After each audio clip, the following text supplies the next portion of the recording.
Chapter 9:20. In the early morning in Atherton, although the dense trees on both sides of the road were abnormally active, it still gave people a sense of tranquility. Marissa Meyer parked the car on the side of the road, confirmed the address, and pushed the door open to get out. She woke up before 5 o'clock today and spent more than an hour carefully preparing for this morning's meeting. Through this period of understanding, she knew that Eric Williams was a very freewheeling person in many aspects. Since the other party called her to come over for breakfast, Marissa Meyer was already certain in her heart that she probably got the job. This month's efforts were not in vain. A month ago, she learned that Eric Williams' assistant office needed to recruit a new assistant, and she immediately had an idea. Since high school, she had planned her future. At the beginning, she gave up law school, which her parents were more optimistic about, and stubbornly chose computer science. In addition to her own interests, she also noticed the vast prospects of the rapid development of the IT industry. Originally, she did not plan to enter the workplace in advance. Although she received a bachelor's degree in computer science from a well-known federal university like Stanford University, she knew that now that she entered the workplace, she could only start from a basic programmer. Even if she was lucky, it would probably take 8 to 10 years before she could become a high-level company executive. But if she could get a position in Eric Williams' assistant office, everything would be different. 2 months ago, she saw from a Yahoo portal that Eric Williams' former assistant, Peter Ritchie, was the deputy general manager of the advertising and marketing department of FFM TV station. Before that, another former assistant of Eric Williams, Alan Fissman, was now the vice president of ABC Group. Judging from these two examples, as long as she could enter Eric Williams' assistant office and get the attention of the other party, then in a few years, she would definitely be able to easily get a middle management position in a company with a Firefly system. At the same time, her promotion speed would definitely be faster than other managers. In this regard, even if she continued to get a master's degree from Stanford University, and then started from a higher starting point as a senior engineer, to get the same position was not achievable in 3 to 5 years. Therefore, although the recruitment notice required candidates to have a master's degree or above, Marissa Meyer still decided to give it a try. Not only did she carefully prepare her own resume, but she also got handwritten recommendation letters from several well-known professors at Stanford University. However, although she was full of confidence, when she sent out her resume for the first time, because her education did not meet the requirements, she quickly received a rejection call. She was not discouraged, and after some effort, a week later, through a professor at the school, she contacted Peter Ritchie, who happened to be the professor's favorite student. Under the professor's recommendation, Peter Ritchie promised to help her submit her resume to the head of Eric Williams' assistant office, Kelly Haynes. Perhaps moved by her persistence, Kelly Haynes gave her an opportunity for an interview. She also successfully passed the interview and entered the final round of candidates. As the only undergraduate on the candidate list, plus some guesses about Eric Williams' personality, she believed that she would definitely be able to attract the attention of the other party. Reality did not let her down. The only thing that made her hesitate was that Eric Williams was known to be a playboy. She was still very confident in her appearance. If the other party asked her to go on a date, she did not know whether she should agree or refuse, or whether she should properly catch the other party's appetite. "Forget it, I'll think about it when the time comes." Looking down at her clothes again, because the other party invited her to have breakfast together, Marissa Meyer did not dress too formally. She wore a camel-colored close-fitting woolen sweater, a pair of white trousers, and a pair of black stilettos on her feet. She looked capable, but there was no lack of sexiness. Looking up at the mansion in front of her, Marissa Meyer's eyes were filled with envy. She could not help but begin to calculate in her heart, if she wanted to buy this mansion, what kind of position would she need to reach.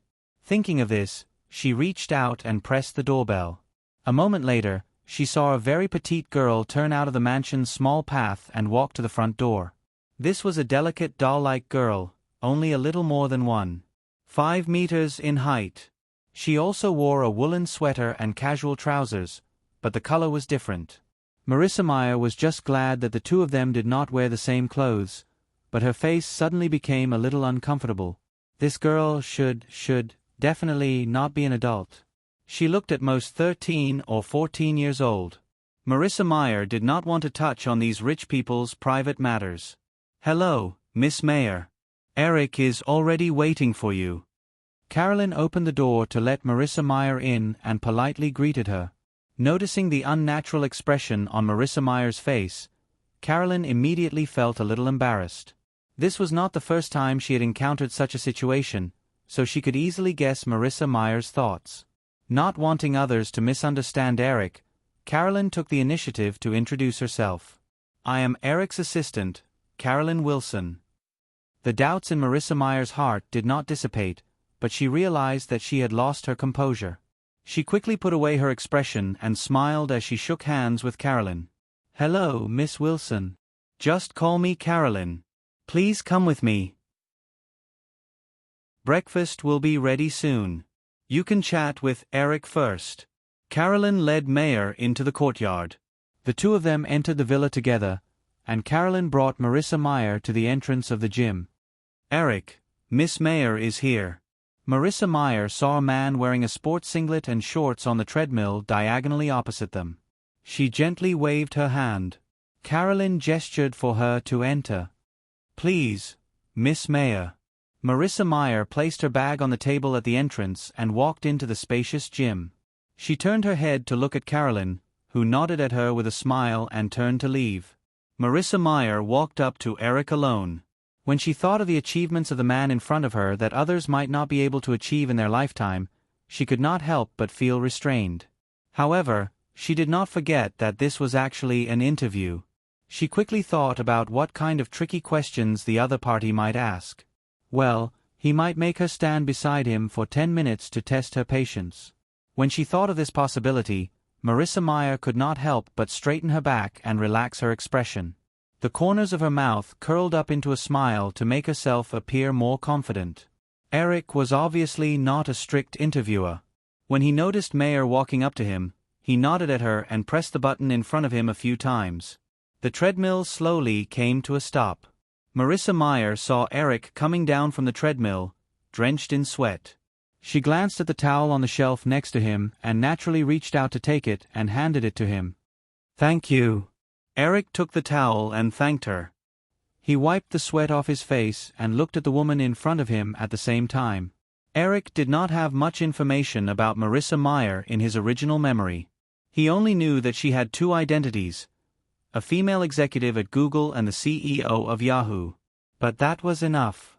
In this world dominated by men, as a woman who could become the head of a top 500 company in the world, her ability was absolutely outstanding. She was definitely more than enough to be his office assistant. After reading Marissa Meyer's resume yesterday, Eric knew more about her.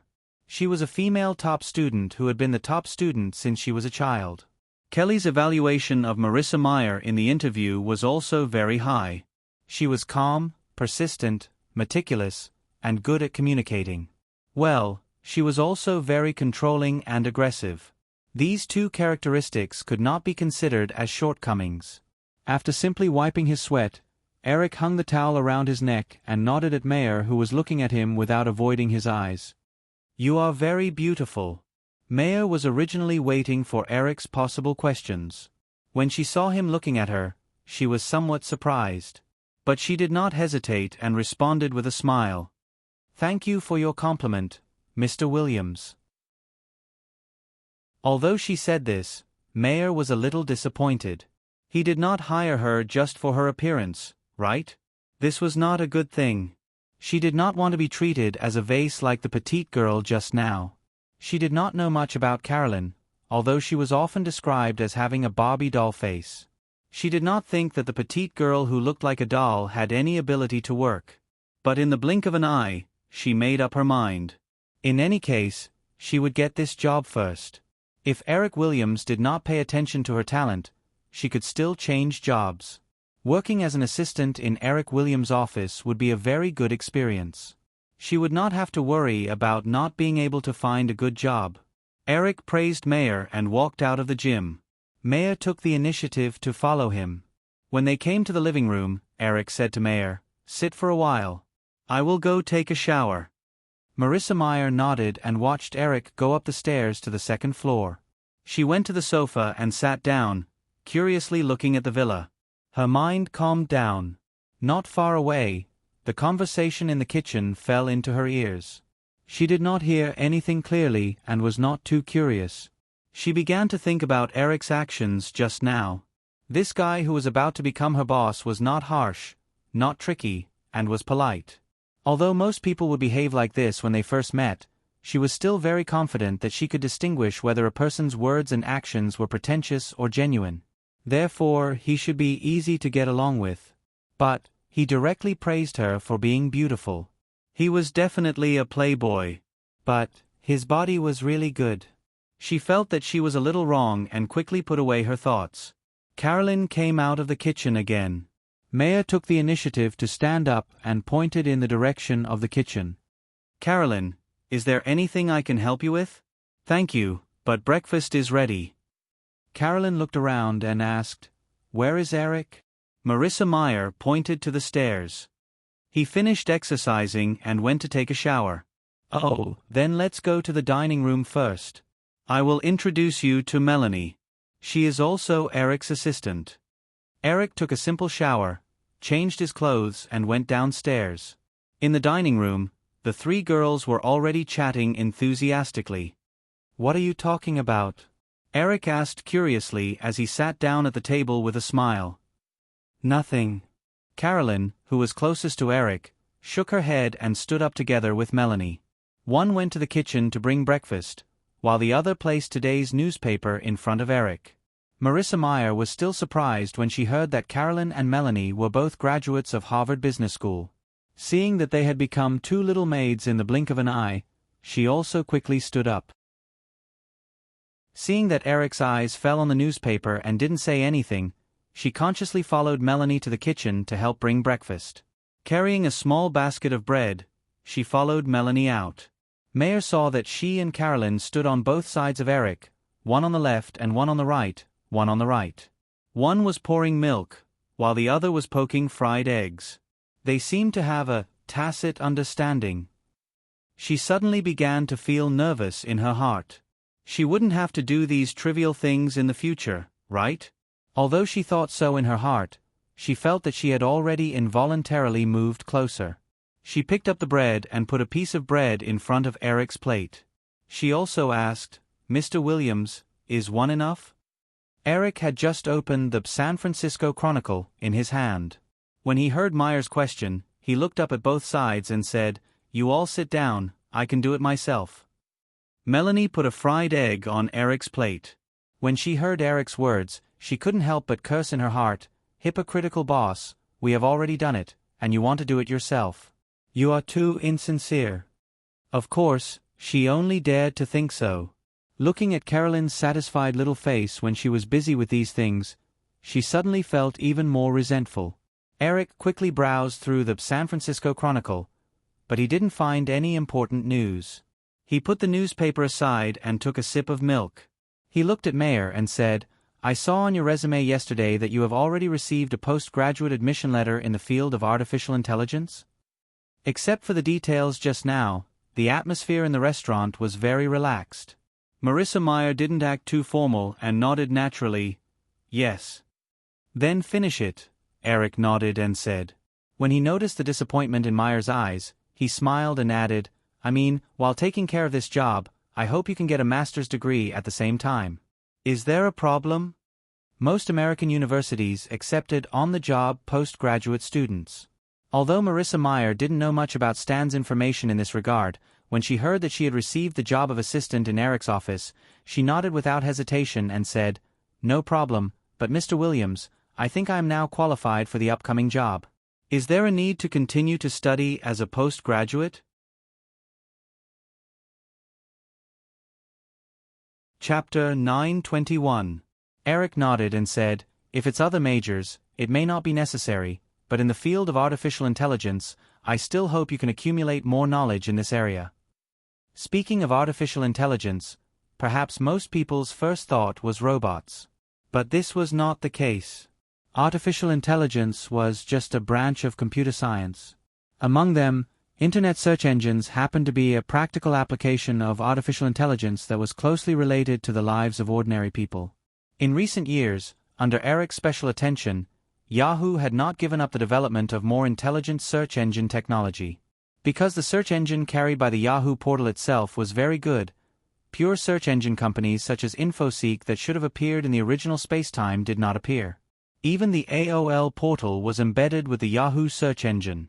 In the plan, after 2000, Eric would gradually promote Yahoo from a comprehensive portal to a search engine service provider.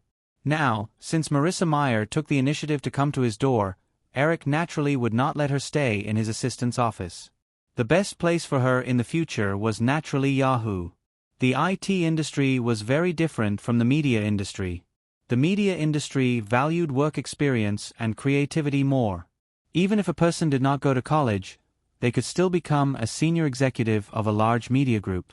But in the IT industry, if you did not have enough knowledge, it was basically impossible to be a senior executive of a Silicon Valley technology company. Eric briefly explained the reason for letting her continue to be a graduate student, and Marissa Mayer had no objections.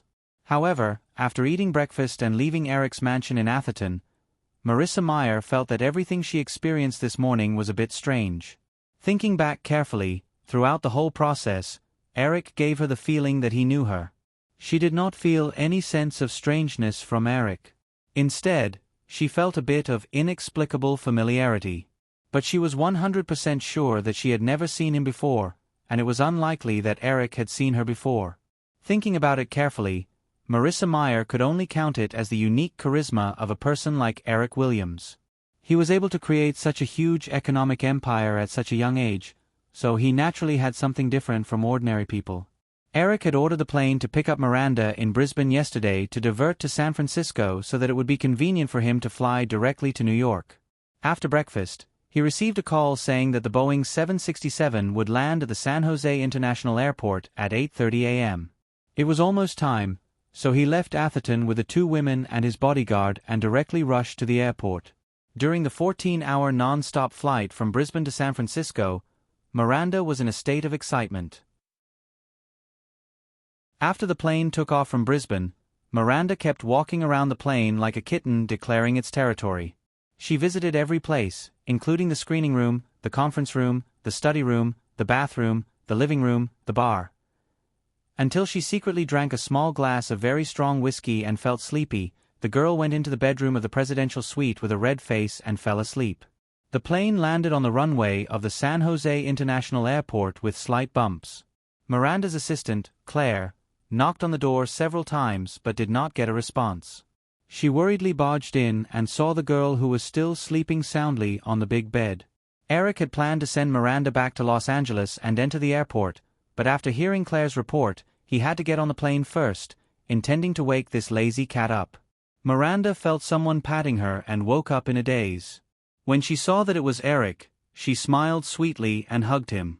Eric looked at the girl who was only wearing a singlet and hot pants. She kicked off the blanket and wrapped her two long legs around him like a koala. He smiled and patted her little but, saying, "Get up, everyone is looking at you." Miranda looked around and saw Claire standing behind Eric, holding her clothes. However, there were two young women standing at the door. The girl who was as petite as a doll immediately made her feel a sense of crisis. She pointed at Carolyn and Melanie, asking, "Eric, who are they?" Eric smiled and introduced, "Carolyn and Melanie, they are my new assistants." Miranda noticed that when Carolyn looked over, there was a faint resentment on her doll-like face. She felt a sense of superiority in her heart. She looked at Carolyn and said, "Carolyn, I'm thirsty. Can you get me a glass of water?" Carolyn stared blankly for a moment, the resentment on her face becoming even more apparent. She pursed her thin lips, her eyes sparkling as she turned towards Eric. Eric had brought Carolyn by his side so that she could slowly see his life and gradually dispel her feelings for him. At this moment, Eric noticed the resentment and disappointment on her little face. He immediately felt some heartache. Without the slightest hesitation, he slapped Miranda's butt again. He deliberately increased the strength and said, "If you want to drink water, get Claire to pour it for you. In the future, you are not allowed to order my assistants around." The few people in the bedroom could clearly feel the change in Eric's mood. Claire did not wait for Eric's instructions and put down the clothes in her hands and left the bedroom. Miranda was even more dissatisfied with Carolyn and Melanie in her heart. However, a pitiful expression appeared on her face. "Eric, I'm sorry. I won't dare to do it again. You hit me so hard." Eric ignored the girl's expression and turned to the two girls at the door, saying, "Carolyn, Melanie, you two go and rest. You don't need to come over." Melanie nodded, reached out to pull Carolyn, and turned to leave. Eric retracted his gaze and said to Miranda, "Okay, change your clothes. The weather in California is starting to get cold. Be careful not to catch a cold. I asked Carter to prepare a car to send you back to Los Angeles." Miranda immediately hugged Eric's waist coquettishly. "Eric, school will start in a week. Can I go to New York with you? I want to go to Fashion Week. I'm going for work." "I don't have time to take care of you," Eric said as he took the girls' clothes from the table. "I don't need you to take care of me. I can stay at Giselle's place. I'll come back after I'm done with Fashion Week." Miranda didn't take the clothes as she pleaded. She didn't forget to rub her slender body against Eric's body. Unable to resist the girl's pleading, Eric could only nod and agree. He took the glass of water from Claire, who came back, and handed it to Miranda. He instructed Claire to get the crew ready to take off.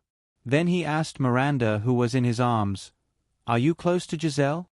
Miranda drank a few mouthfuls of water and casually put the glass on the table next to her. She blinked her eyes shrewdly and said, "Not close. But if you ask, they definitely can't refuse, right? Oh, aren't you afraid of asking for a snub?" "I'm not afraid. If they don't treat me well, I'll complain to you." Miranda was very fearless. After saying that, she suddenly blinked her eyelashes and leaned over. "Eric, can I use this plane often in the future?" Eric pressed down on the girl's restless waist, but his big hand couldn't help but slowly stroke down.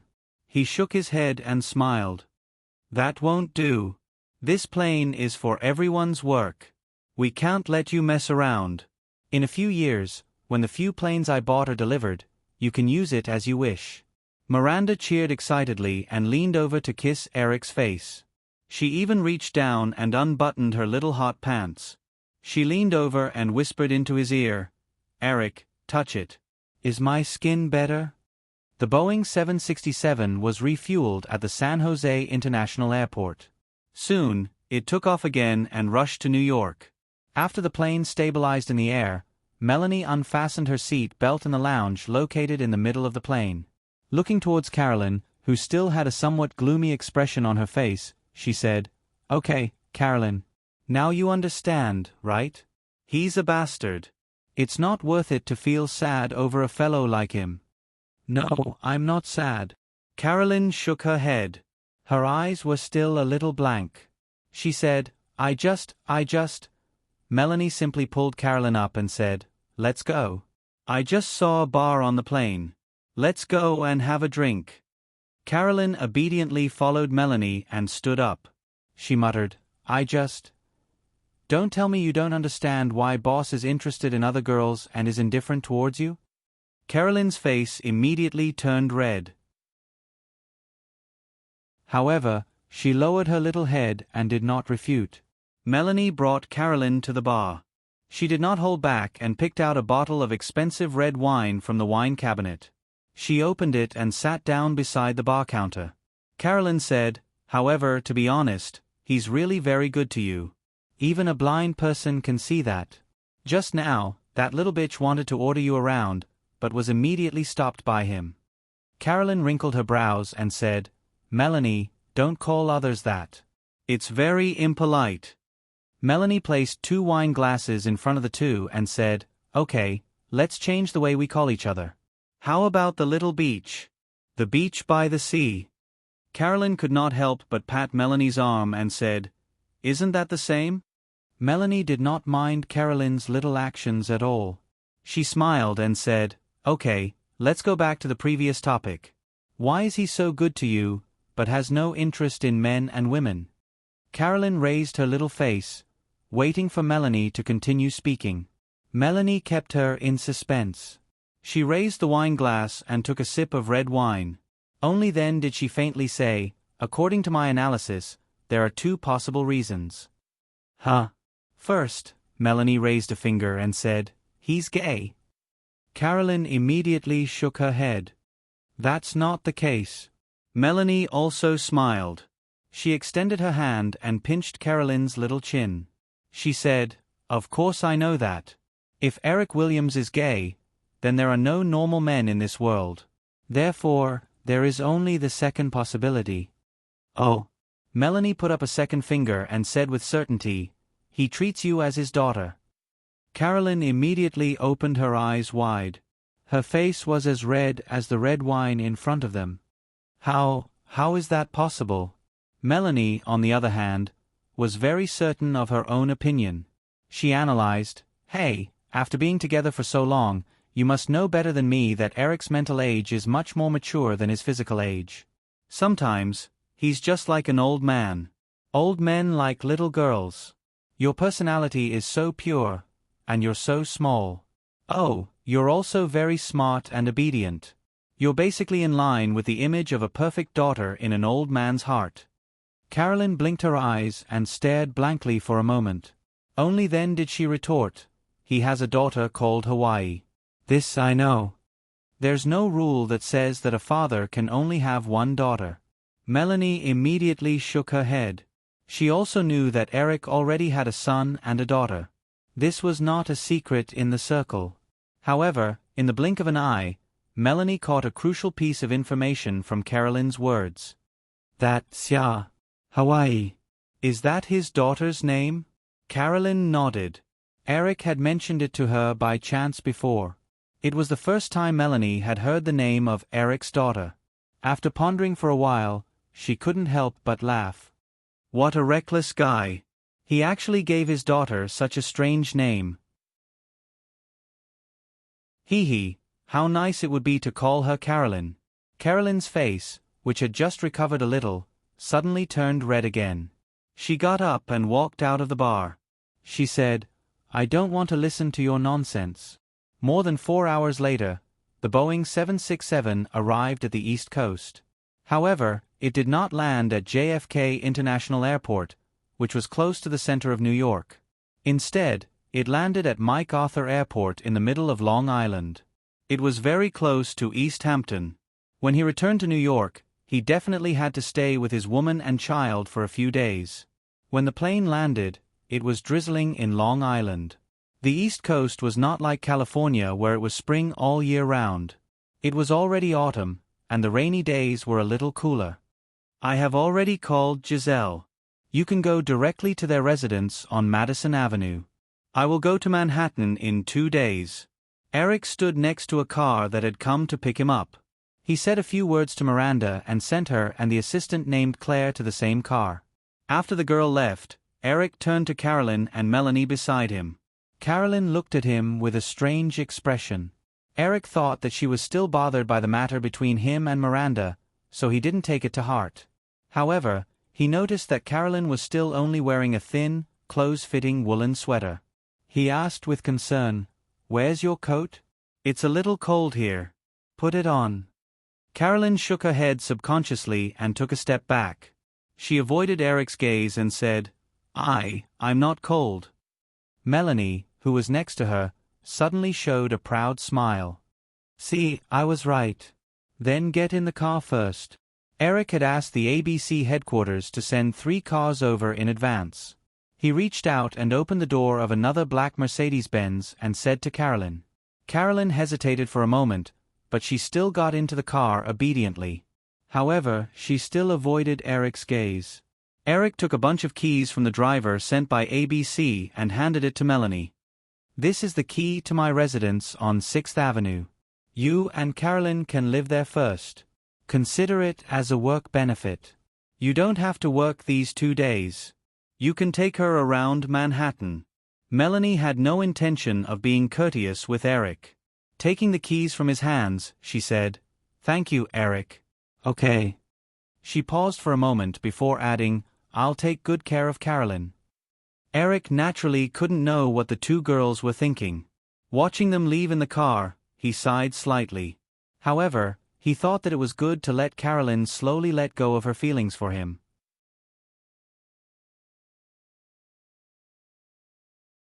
Chapter 922. For a few days in a row, the weather in Chongdao was gloomy, and it was drizzling non-stop. Back in East Hampton, Eric couldn't help but feel lazy, maybe because of the family atmosphere, or maybe because of the weather.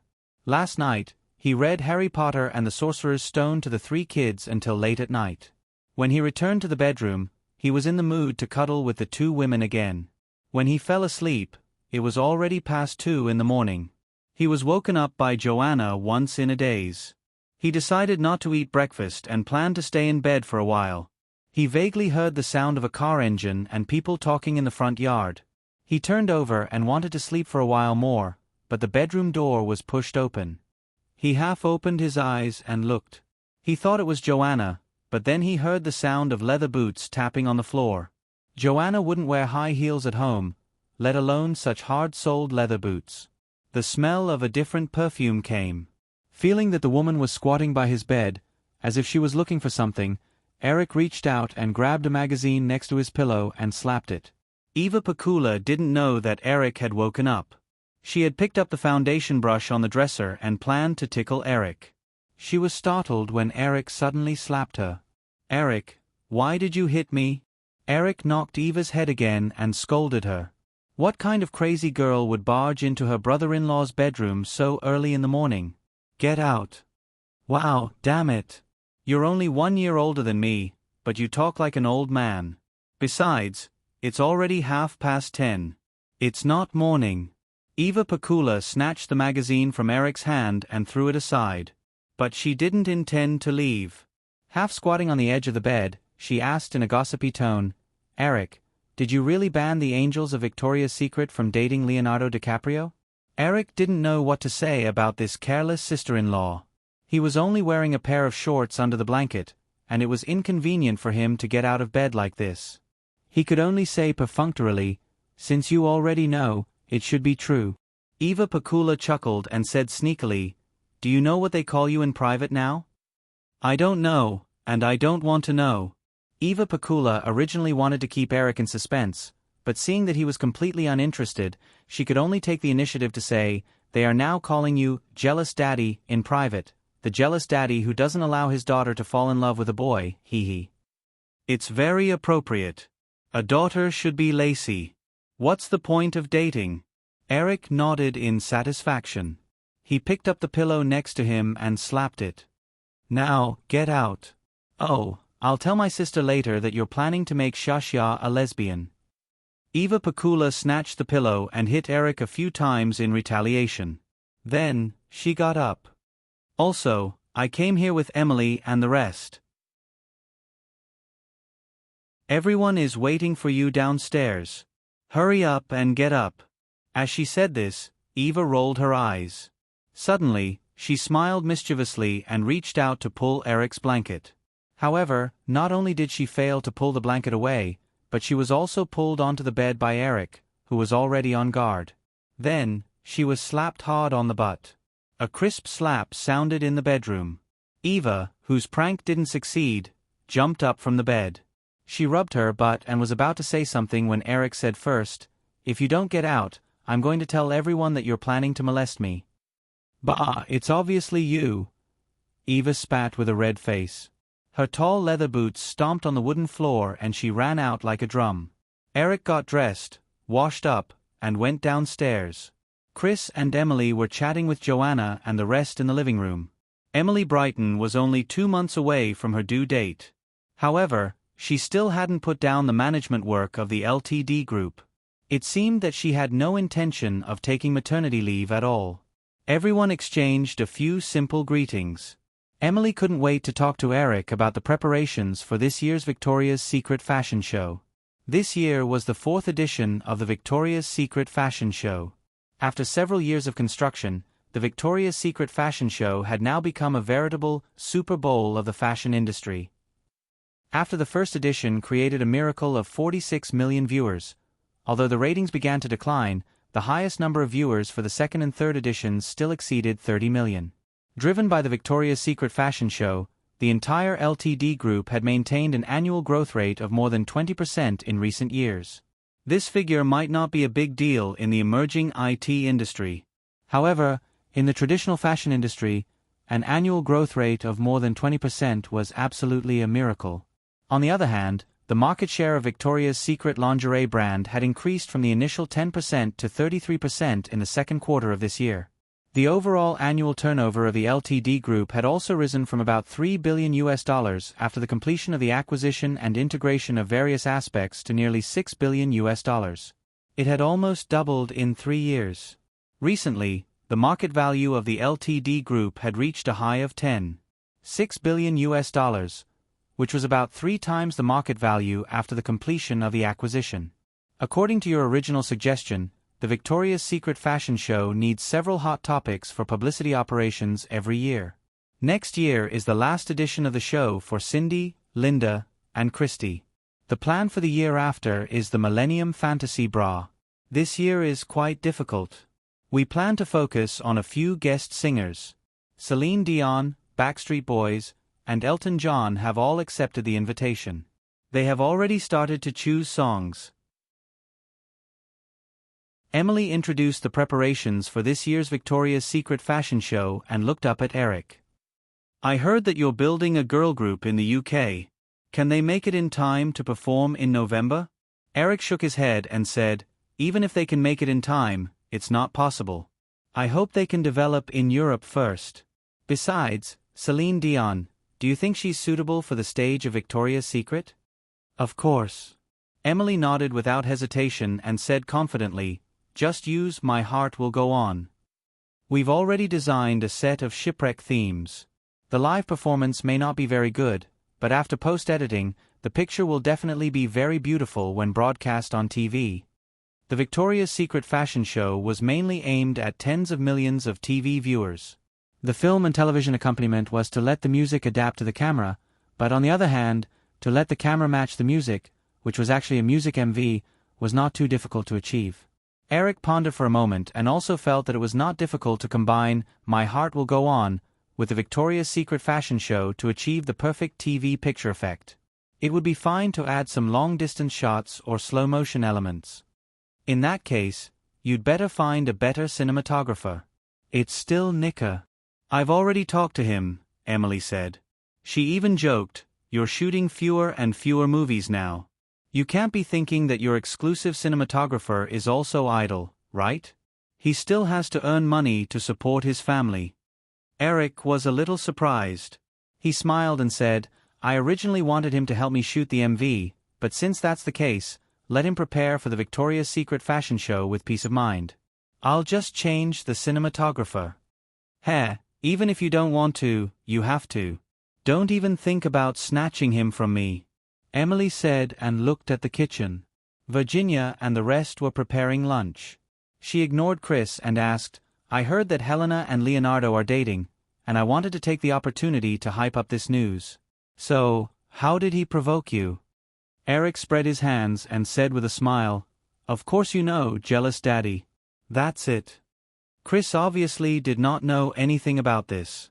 He asked in confusion, What are you talking about? Emily glared at her husband. Don't ask about these things. Be careful not to be led astray by Eric. I'm warning you, I'm going to give birth soon. Chris looked innocent, but he was already used to Emily throwing tantrums for no reason after she got pregnant. He shrugged and said, Okay, pretend I didn't ask. You guys continue talking. Emily only asked one question and did not mention it again. She paused and looked at Eric's expression. She continued, Also, Eric, I plan to change 10 angels at once this year and add some new faces. This will also give people a sense of freshness. For the past few years, the models participating in every Victoria's Secret fashion show had been constantly changing. However, that was only because a small number of angels could not participate for various reasons. Emily suddenly wanted to change 10 models at once, which was equivalent to a quarter of the entire team. This was a little too big of a move. Eric suddenly understood why Emily called him a few days ago to discuss this year's Victoria's Secret fashion show. Although he did not interfere with the management of the LTD group, Eric still valued the Victoria's Secret fashion show very much. Emily also knew this, so if she wanted to change the angel core, she must first get Eric's permission. The Victoria's Secret fashion show had been held 3 times. Eric did not think that the audience would lose their sense of freshness so quickly. After all, people preferred familiar faces, whether it was in movies, TV shows, or fashion shows. If some of the popular angels were replaced, it might even be counterproductive. Amy, you should know that changing so many people at once is like changing the protagonist in a movie or TV show. The risk is very high, right? I know that too. Emily had a helpless look on her face. But I feel that we have no choice but to do this. Eric, the first 3 shows were definitely the most popular ones in the Victoria's Secret fashion show. This also increased the fame of the models participating in these shows, and their value also rose. Even if you don't count the 5 signed spokespersons, the remaining models' average appearance fees have exceeded $100,000, which adds up to almost $4 million. Do you remember the initial pay you gave them? $5,000, a 20 times difference. Moreover, the salary is not the most important thing. As they become more famous, they will have more and more requests. This makes it more and more difficult for us to coordinate the allocation of resources in all aspects. These beautiful babes are all obedient in front of you, but once they become famous, they won't be polite to us. Eric heard some faint resentment in Emily's tone, but he was not too surprised. He had seen Cindy bossing the crew around on the set of America's Top Model. She was completely different from the obedient kitten in front of him. Thinking about it, there must be some angels with more arrogant tempers. Except for Eric himself, it was not easy for others to completely suppress this group of demons. After thinking for a while, Eric still did not agree to Emily's request. He said, "Let's not make such a big fuss.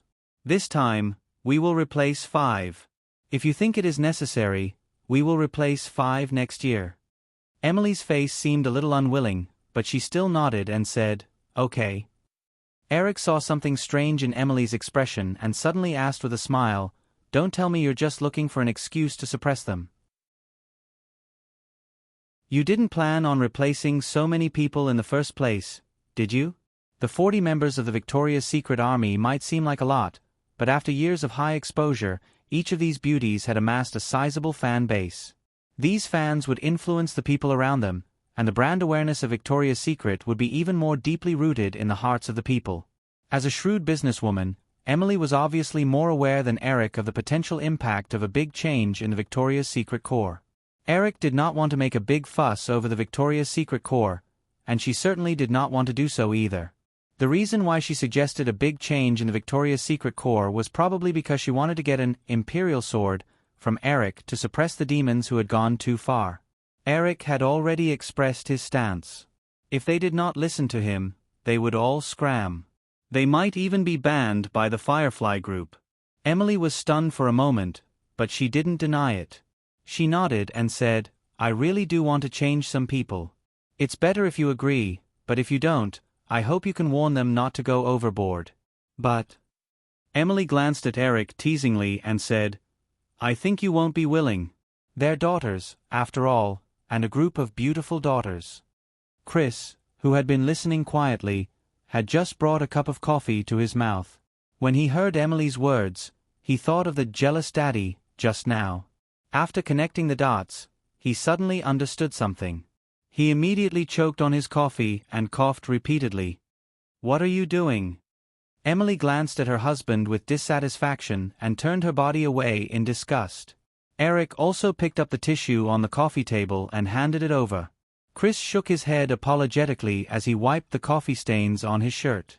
However, he could not help but smile and said, Sorry, I have to go to the bathroom." Virginia happened to come out of the kitchen and saw this scene.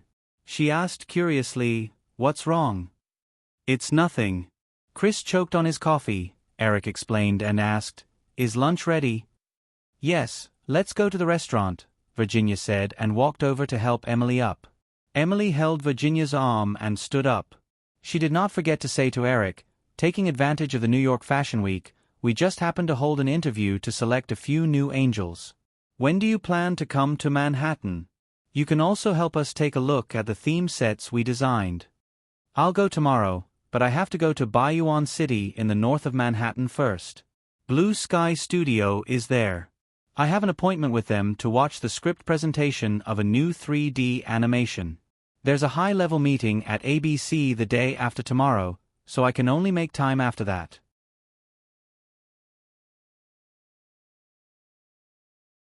Chapter 923. Eric left Long Island on September 14th. He first went to Bayouan City on the north side of Manhattan to discuss the production of Shrek with the Blue Sky Studio team. When he returned to Manhattan, he attended several consecutive ABC Group meetings and listened to the group's TV department executives report on the TV business in all aspects for the first half of the year. Last year, they signed an 8-year, $9 billion broadcasting contract with the American Football League. The group executives were originally worried that ESPN would suffer losses because of the huge broadcasting rights fee. But in fact, due to the monopoly of the broadcasting rights of the football game, which was the most popular sport in the United States, ESPN's cable TV share and advertising revenue had increased significantly this year. Just in the first 2 quarters, ESPN's net profit had exceeded $200 million. The net profit for the entire year might even reach $500 million. This was already equivalent to 1/6 of the entire Firefly Group's expected profit for 1997. Other than that, AE Cable Television Network, which was led by Lifetime TV, had also seen a significant increase in performance. Ace shows like City on Fire, Project Runway, and America's Top Model not only continued to increase Lifetime TV's popularity, but they also continued to bring in profits for the company. Other cable TV stations, such as the Disney Channel, also developed very steadily. The only disappointing thing was that ABC's performance was much lower than the other cable TV departments. Due to the rise of cable TV stations, ABC's overall ratings also showed a significant decline. The overall trend of the TV industry in the future was that the TV audience would shift from wireless to cable. Although Eric could provide enough excellent programs for ABC, it was impossible for him to change the direction of the entire industry by himself. However, among the 4 major public TV networks, ABC's performance in all aspects was still firmly at the top. In order to sell themselves at a good price, CBS tried to improve their financial results in the second quarter of this year. But whether it was turnover or net profit, they couldn't compare to ABC. Thinking that the tug-of-war between Viacom and CBS Group had reached $33 billion, and the final deal was likely to exceed $35 billion, Eric couldn't help but gloat. The operation of the CBS network itself was barely satisfactory. Although the CBS Group also had some cable TV assets, none of them could compare with ESPN, which was now bringing rich profits to the Firefly Group. It was even worse than several TV stations under the AE network. On the contrary, Viacom's cable TV assets, such as MTV and Showtime, were the most valuable in Eric's view. Once this acquisition was completed, Viacom's life would definitely be difficult in the next few years. In private, Eric and Chris also discussed in detail the first stage of Firefly's investment in the Southeast Asian economic crisis. After statistics, the $700 million capital raised had increased to $1.3 billion. Except for the $300 million for the Korean won, the remaining $1 billion would be recovered. Due to Firefly's investment in Yahoo, AOL, Amazon, Firefly Electronics, Qualcomm, and other companies, they were still burning money like crazy. Coupled with the acquisition of Apple, the $1 billion was easily decided without much discussion. Although Chris and Emily also decided to buy a plane with Eric, they were not in a hurry to pay for it. On the other hand, Harry Potter and the Sorcerer's Stone had been on sale for more than half a month. After the global sales of 116,000 copies in the first week, the popularity of the novel increased in the second week and the weekly sales once again rushed to 150,000 copies. HarperCollins estimated that the overall sales of the novel in the remaining 4 months of the year would likely reach 3 million copies in several major English-speaking countries. Before this, there weren't many Hollywood adaptations of popular novels that could reach 3 million copies worldwide. Therefore, after the sales of the first week came out, Katzenberg couldn't wait to call Eric and ask if he could immediately start the preparation of Harry Potter and the Sorcerer's Stone. However, Eric knew that the popularity of the Harry Potter series was far from completely exploding, so he naturally rejected Katzenberg's proposal. He planned to wait until the release of the second book in the series before starting the project. After these things were done, the New York Fashion Week was coming to an end. In the United Kingdom, under Eric's remote control, Simon Fuller had already selected several girls for the Spice Group. However, Eric couldn't rush to the United Kingdom immediately. There were still a few interviews for the Victoria's Secret Angel that required his personal participation. Of course, the main work had been completed, so he could relax for the next few days. In an apartment on the Upper East Side, it was only afternoon, but the curtains of the bedroom were drawn, and faint light seeped through the gaps. On the big bed, Cindy Crawford buried her face in the pillow and panted slightly for a while. She struggled her body but failed to break free from the man's body. She could only complain with a bit of ridicule. "Eric, could it be that the two little girls, Giselle and Alexandria, can't satisfy you? Why are you tormenting me?" Eric stroked Cindy's skin and said, "They've already gone to France. They're not as free as you are." The Paris Fashion Week was held at the end of the month. After Giselle and Alexandria finished the New York show, they hurried to Paris. Miranda was also driven back to Los Angeles by Eric. Due to the Fashion Week, Giselle and Alexandria, who were already famous in the fashion industry, were even busier than Eric. He still couldn't find a chance to eat the two little lambs. The desire that had accumulated over the past few days naturally burned on Cindy. "I've just finished this season of America's Top Model and participated in several shows. Next, I have to prepare for the Victoria's Secret show. I'm not free."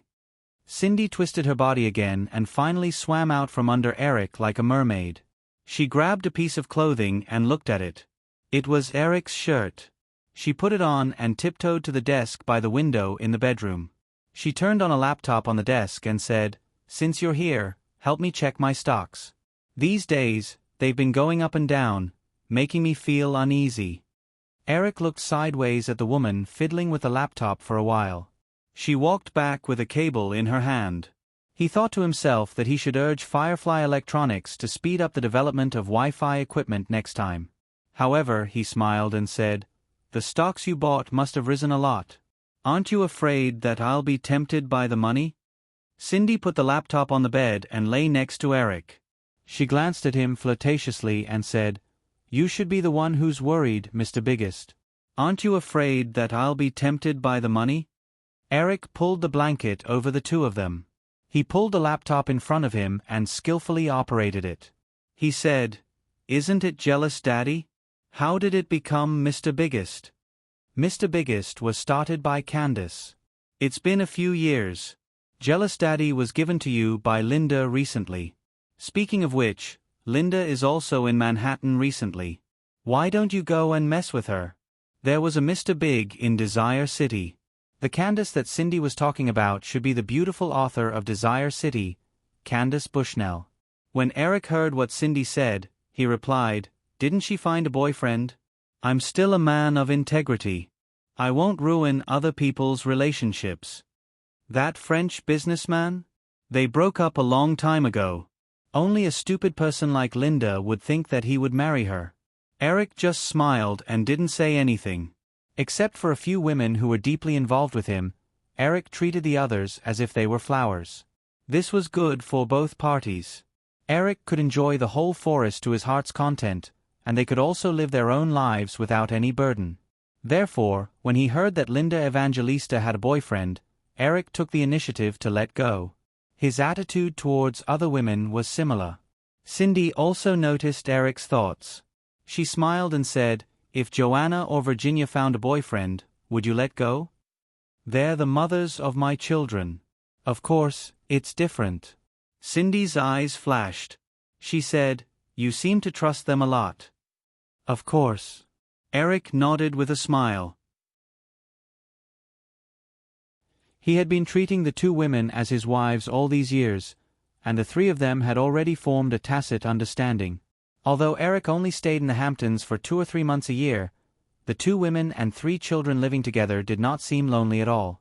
A few days ago, when Eric went back, Virginia teased him that the 2 women didn't need him anymore. They chatted casually and browsed the Yahoo homepage for a while. Eric opened the stock operating software on the desktop. Cindy reached out her hand and entered a string of passwords without hesitation. At the end of April, Cindy said that the value of her stocks was close to $50 million.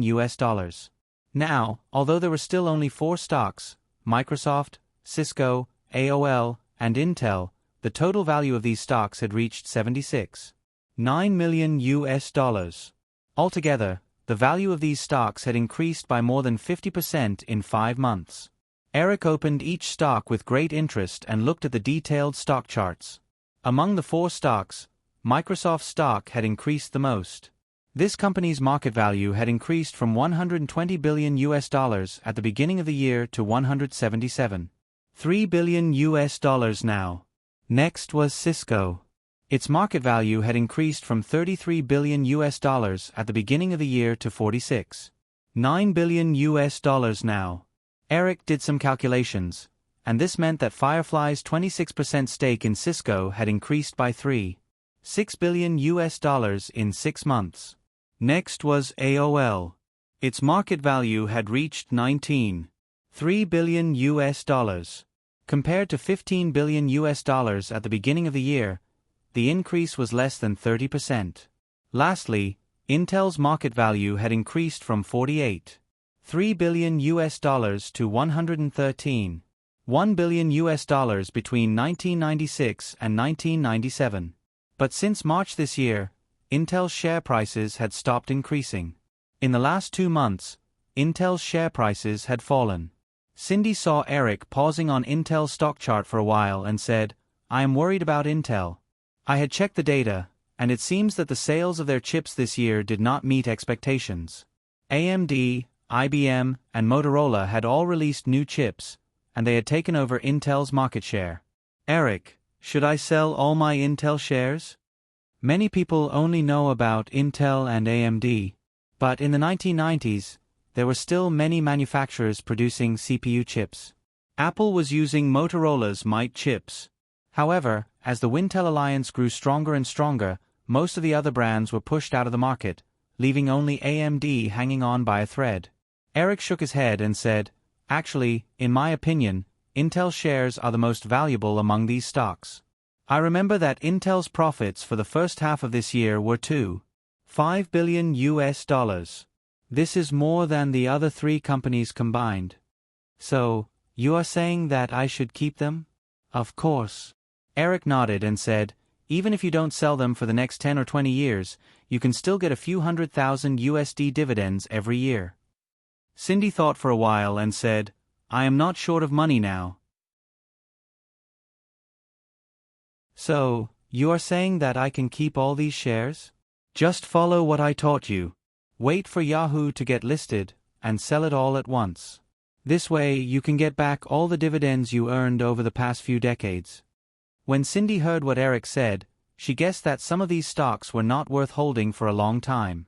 However, since Eric did not explain in detail, she did not ask any more questions. They fiddled with their laptops for a while, and it was already evening. The light in the bedroom dimmed. Cindy picked up the phone on the bedside table and looked at the time. "It's almost 6 o'clock. The organizers of the Fashion Week will be holding a curtain call party at the Gramercy Hotel tonight." Eric did not have any plans for the night, so he nodded and said, "Yeah, let's go eat dinner first, then we will go. I am starving after being tortured by you for the whole afternoon." "You are the one who is torturing me." Cindy rolled her eyes at Eric and turned on the lights. She was still wearing Eric's shirt as she walked to the walk-in closet. Women never changed their clothes quickly. After dinner, Eric and Cindy arrived at the Gracie Hotel. It was already past 8 o'clock, and the party had already started. To make matters worse, Cindy had left the invitation at home. In the elevator, Eric looked at Cindy, who was still rummaging through her bag. He smiled and said, "Do you think we can get in if we show our faces? Maybe the guards are face-blind. You have to make them believe that you are Eric Williams first." Cindy smiled and replied to Eric. She took out her phone from her bag and dialed a number when the elevator doors opened. After a few words, the two walked to the entrance of the banquet hall. An executive of the party organizer welcomed them warmly and led Eric and Cindy into the party. There were about 200 people in the spacious banquet hall, and the atmosphere of the party was very relaxed. Eric was no stranger to the fashion industry. Although he wasn't an executive like Anna Wintour, and he wasn't a big-name designer, he controlled the world's largest media company. Therefore, Eric's influence in the fashion industry was greater than anyone else in the banquet hall. Of course, Eric wasn't here to steal the limelight. After chatting with the guests that he was interested in for a while, Eric planned to hide on the dance floor with Cindy. However, as soon as Eric arrived at the dance floor, he saw a familiar Latin girl walking towards him with a smile. Eric didn't expect Penelope to show up today. He was a little surprised. He smiled and reached out his hand to the girl. "Hi, Penny. I'm so happy to see you here." The girl's expression froze. She walked up to Eric and hugged him. Then she explained, "Eric, I'm not Penny. I'm Monica."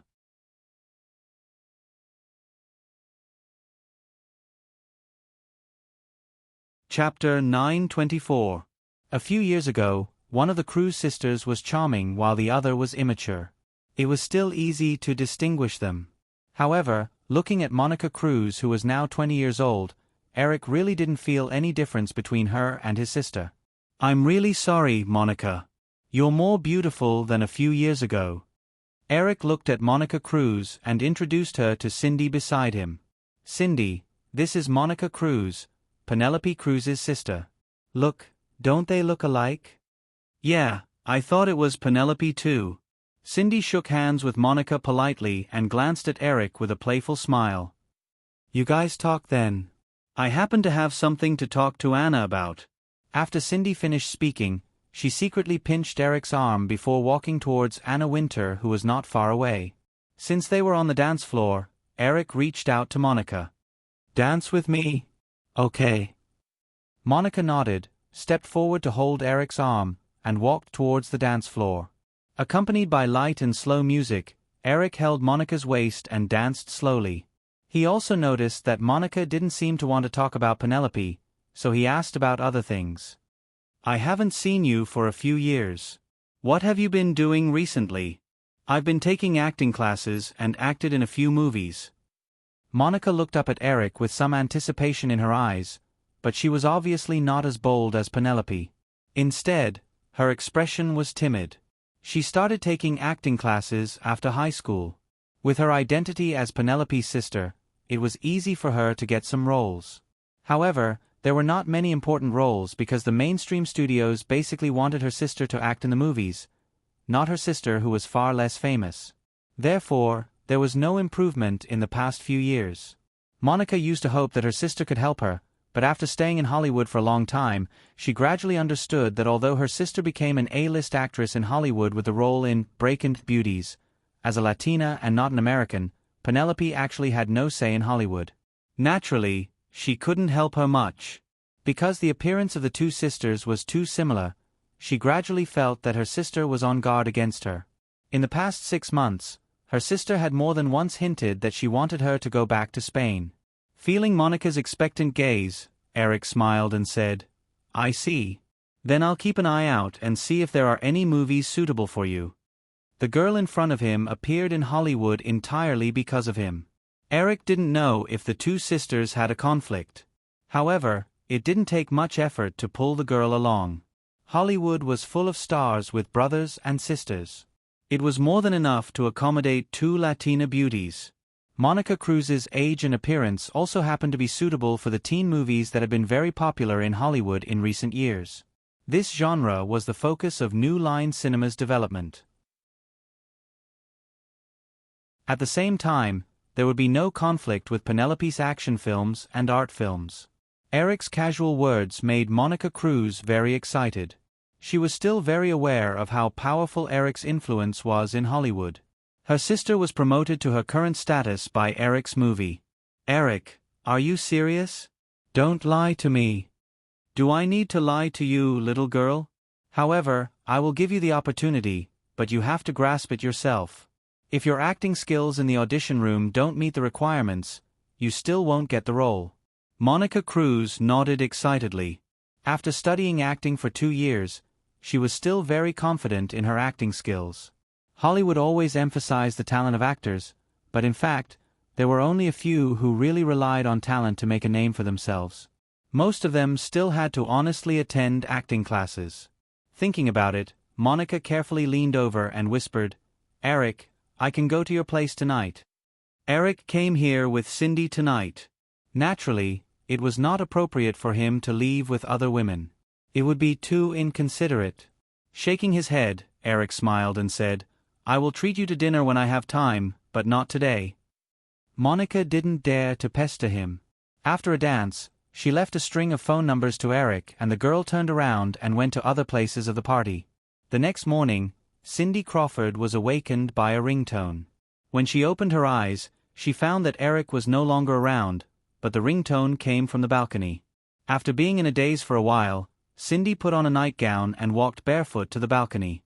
Eric was sitting at the round table on the balcony and had just hung up the phone. This apartment was close to the East River of Manhattan. New York, which had been gloomy for several days, finally cleared up today. The balcony was already covered with sunshine. However, the sunshine in autumn always seemed a little pale, giving people a feeling of powerlessness. Cindy hugged Eric from behind and kissed him on the cheek. Then, she asked curiously, "Who is it?" "Giselle." Eric touched Cindy's cheek and smiled. "She called to ask for connections. She wants to recommend one of her best friends to the Victoria's Secret stage." You agreed?" Eric didn't answer. Instead he asked, "What do you think of Chu Si-goff?" "Oh, I know her. She has a baby face and is very beautiful. Many people in the circle call her Lovely Baby." Cindy told him her impression of Chu Si-goff. Suddenly, she laughed again and said, "What an ambitious Brazilian girl."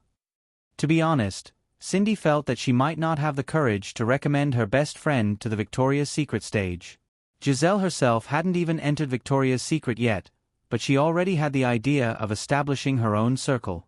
Eric also smiled and said, "I like ambitious women.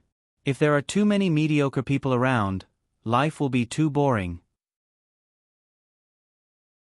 "If that's the case, it seems that I should be more ambitious," Cindy said.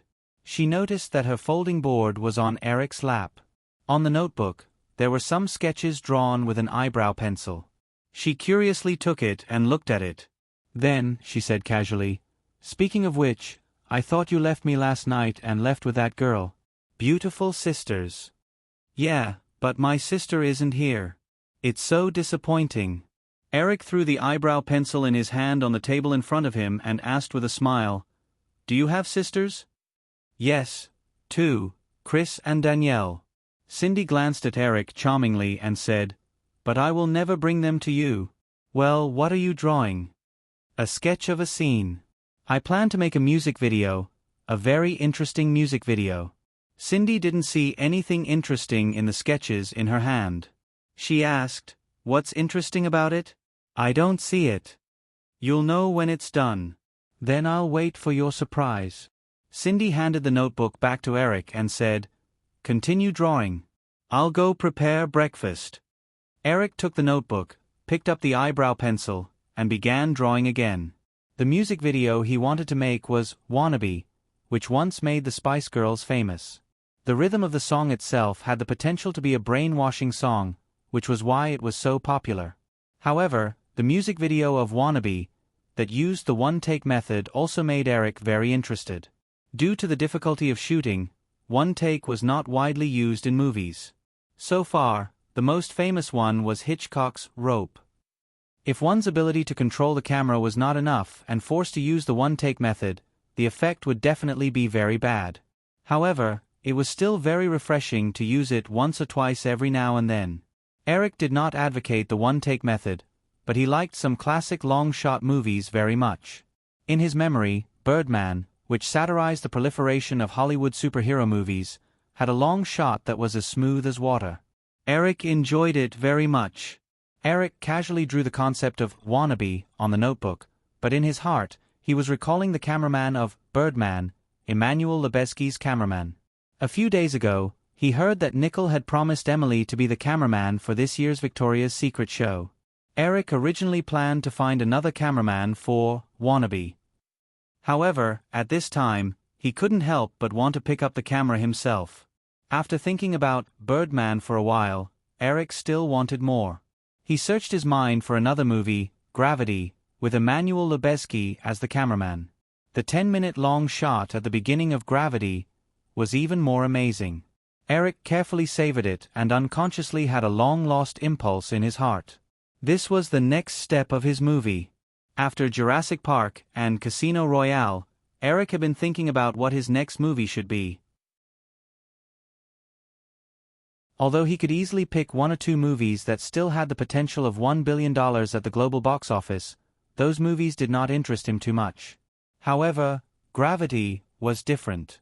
Not only did this movie require a lot of new special effects technology, which was very challenging, but because it also had the potential of being a visual spectacle, this movie was also an opportunity to promote the reform of movie broadcasting. In his memory, around 2000, the North American film market was already saturated.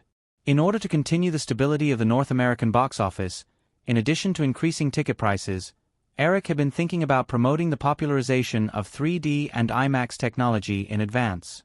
However, Avatar, which caused the 3D movie craze, was too difficult to produce. With the current level of special effects, it was impossible to achieve that kind of effect.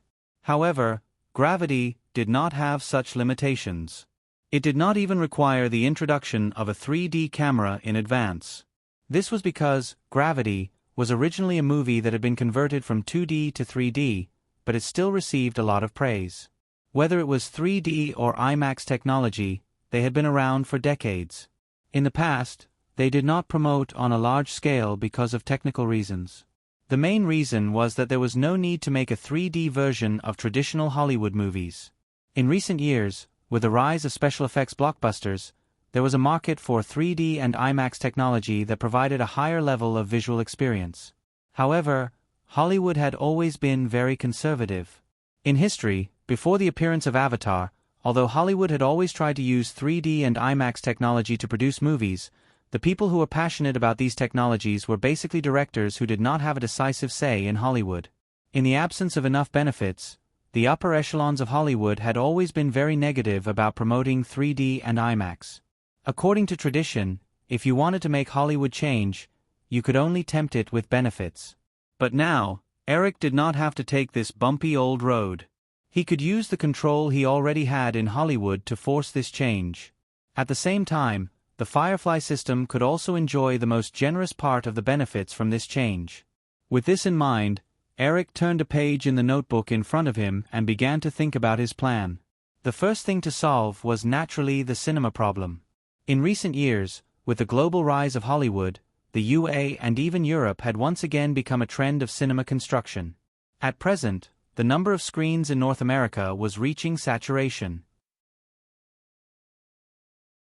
Although the overall economic boom in the UA would increase the cost of Firefly's involvement in the cinema industry, the surge in the number of screens and the cruel internal competition would definitely make it difficult for some cinema chains to continue, providing enough opportunities for Firefly.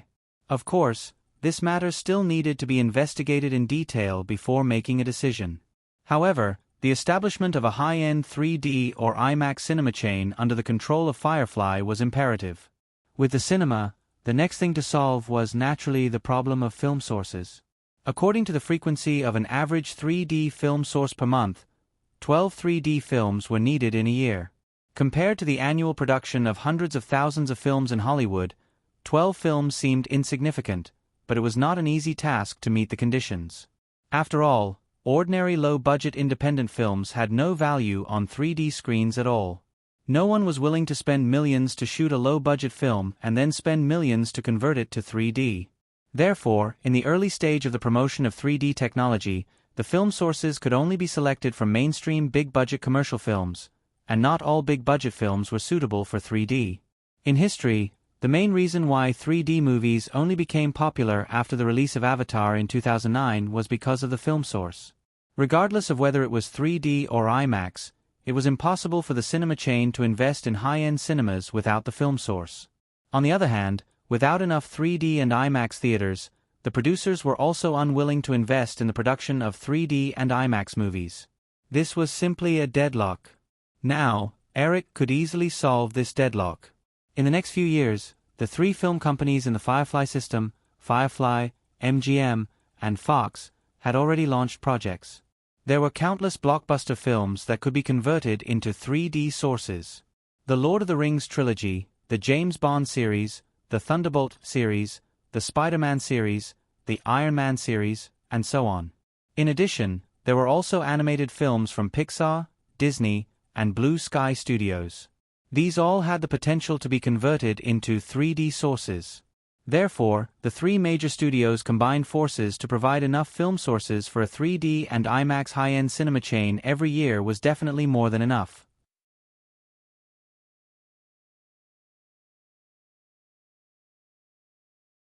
Chapter 925. In an office at ABC's headquarters in the Upper West Side, it was already past the time to get off work. Carolyn hung up a phone call, checked the information she had just written down, and began to sort out the various materials collected today with Melanie. A few days ago, after getting a memo from Eric, the two women suddenly became busy, so they specially asked for an office from ABC's headquarters to work in. Eric's new movie plan. The development plan for the 3D movie projection system. The feasibility evaluation of Firefly Group's involvement in the cinema industry. This was the content of Eric's memo. However, although Eric only wrote a few pages of the memo, it mobilized almost the entire Firefly Group. After directing two movies with global box office of $1 billion in a row, Eric's next film was the object of many people's close attention and expectations. What's more, this time, Eric's goal was not only to pursue another global $1 billion, but also to bring a change to the traditional movie projection industry. Although 3D movies flourished for a while in the 70s and 80s, they basically only provided the audience with a sense of novelty and were not popularized among the general public. In the 1990s, the continuous emergence of Hollywood blockbusters even caused people's original interest in novelty to decrease a lot. In recent years, 3D movies have entered an unprecedented low. In many cities, old-fashioned 3D cinemas have even disappeared. Starting 2 years ago, Eric set up a special 3D transformation technology research and development department in the Digital Domain Special Effects Company under Firefly and built a screening hall in Firefly Cineplex to test the transformation effect. In the past 2 years, a lot of experience had been accumulated in the digital domain. Firefly Group knew that Eric would promote 3D technology sooner or later. Now, the plan was finally officially launched. Although many people were worried because of the decline of 3D movies in recent years, in general, most of the executives of Firefly Group were still full of expectations for 3D movies out of their blind trust in Eric. What's more, Eric also planned to personally make a film dedicated to the promotion of 3D movies. Carolyn sorted out the information that she needed to bring back and stuffed it into the light blue canvas bag that she liked very much along with the laptop. She then left the ABC headquarters on 66th Street with Melanie and drove back to Eric's high-rise apartment at the entrance of 6th Avenue. After returning to their residence, Melanie noticed that Carolyn was still subconsciously looking around the house after opening the door. A look of disappointment immediately appeared in her eyes. She couldn't help but sigh.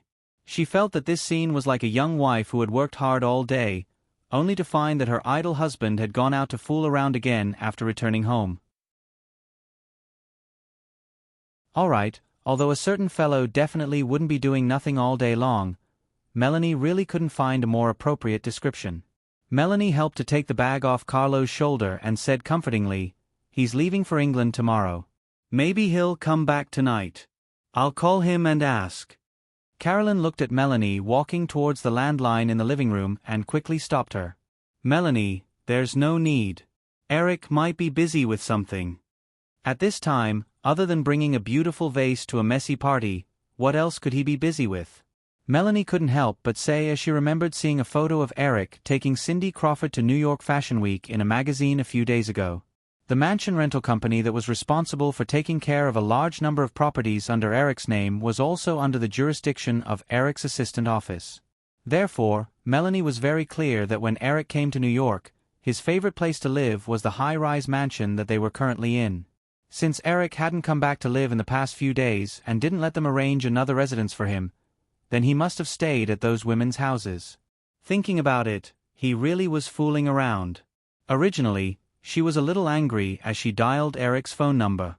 However, After the call was connected and she heard the familiar magnetic voice of the man on the other side, Melanie's anger immediately disappeared without a trace. Although her tone wasn't too respectful, she didn't dare to show any emotions. After experiencing the scare last time, in front of Eric, Melanie instinctively didn't dare to do anything out of line. "Eric, I'm Melanie. Well, we're leaving for England tomorrow. I want to ask if you have anything to prepare." "Okay, that's right. Melanie and I have organized a batch of information about the space movie, some books, and a lot of other documents from Los Angeles. We're now at the apartment on 6th Avenue. Do you want to take a look at it in advance?" "Okay, that's it, goodbye." After hanging up the phone, Melanie's face was full of disappointment. She looked at Carolyn, whose eyelashes were starting to droop, and a mischievous smile appeared on her face. She reached out and pinched Carolyn's small face, saying, "Boss said he'll be back later. Are you satisfied now?" Carolyn slapped Melanie's hand away and gave her a very harmless glare. She turned and walked towards the kitchen. "I'm going to prepare dinner. Melanie, what do you want to eat?" "Anything. I just helped you a lot, so I won't be going to the kitchen tonight." Melanie lazily leaned on the sofa and kicked off her high heels. She picked up the remote control and was about to turn on the television. In the blink of an eye, she sat up and carefully placed the high heels beside the sofa. Only then did she lie down comfortably on the sofa again. In the LTD Group headquarters in Midtown, many people were still working. Today was the last day of the interview for the new Victoria's Secret Angel. Before Eric came to New York, Emily had already selected a group of models who were relatively famous in the past 2 years. Therefore, the process of selecting 5 of them was much simpler. Eric also added Chu C. Goff, who was recommended by Giselle, to the interview list. On the night of Alexander's birthday in April, Eric had already met this baby-faced supermodel. After the interview, Emily was also very satisfied with Chu C. Goff. She was officially one of the 5 new Victoria's Secret supermodels. After hanging up the phone call from Melanie, Eric returned to the studio filled with angel samples. Emily and several executives of LTD were discussing the next media marketing strategy with the 5 new supermodels and their agents. As the new angels, they naturally needed to use the next 2 months to promote and hype themselves up. Chris rushed to the LTD headquarters after work. He planned to wait for Emily to finish her work and take her home. This was specially requested by Emily, and she didn't hide her reason. She was pregnant, so naturally, she wanted to firmly tie her husband to her side and not give him any chance to make any mistakes. Chris and Emily were the kind of people who were full of their own ideas when it came to their careers. But in life, Chris was very accommodating to Emily. He was a very standard family man. Virginia especially envied Emily for this. Occasionally, she would complain to Emily in front of Eric about her hard life. Chris was sitting at the wide workbench and flipping through a fashion magazine. When he saw Eric come in, he asked with a bit of ridicule, "Which beauty is looking for you again?" Today's work was almost done, so Eric didn't return to his previous position. He sat down next to Chris and listened to the group of people around the workbench. He explained to Chris in a low voice, "My assistant. It's about work." Chris nodded and looked at his wife who was still talking opposite him. He said, "Aren't you going to England tomorrow? Let's have dinner together later?" Eric smiled and said, "I think it's best if you take Emily back home to rest. It's been more than 7 months, and she still hasn't stopped. If it were me, I would have tied her up at home and quietly nurtured the baby." Chris nodded in agreement, then shook his head and smiled. "I don't have the ability to deal with women like you. In that case, let's have dinner together next time. It'll probably be Thanksgiving when you come to New York. The little guy should be born by then. Isn't the estimated date of delivery in early November? I'll try my best to come by then." After chatting with Chris for a while, the meeting ended quickly. Everyone got up and left. Eric went to the parking lot with Chris and his wife. Just as he was about to get into his car, Chu C. Goff got out of another car and ran to Eric. "Hey, Eric." Although Eric was a little surprised, he didn't want to be seen by others. He smiled and turned to Chu Si-goff. "Get in the car first." Chu Si-goff didn't hesitate. She bent down and got into the car. Eric got in the car and instructed the driver to start the car. He then asked the girl beside him, "Where do you live? Do you want me to send you back?" "I'm renting an apartment with someone else. It's a mess." "I don't want you to dislike it," Chu Si-goff said. He didn't know if it was intentional or not, but she curled her long legs tight in her jeans and leaned closer to Eric. She looked at him with her beautiful amber eyes and said, "Eric, I haven't thanked you yet. Do you want me to treat you to dinner?" Eric looked at his watch. It wasn't even 7 o'clock yet. He thought it wouldn't be too late to go back after dinner, so he said, "I'll treat you. What do you want to eat?" Chu Si-goff didn't refuse. She knew that a meal was nothing to Eric. She said, "If you're treating, then you can choose the place." Eric thought for a moment and instructed the driver to go to a restaurant that Cindy had brought him to before. "So, how was your last trip?" In the restaurant, after ordering dinner, Eric took the initiative to find a topic to talk about.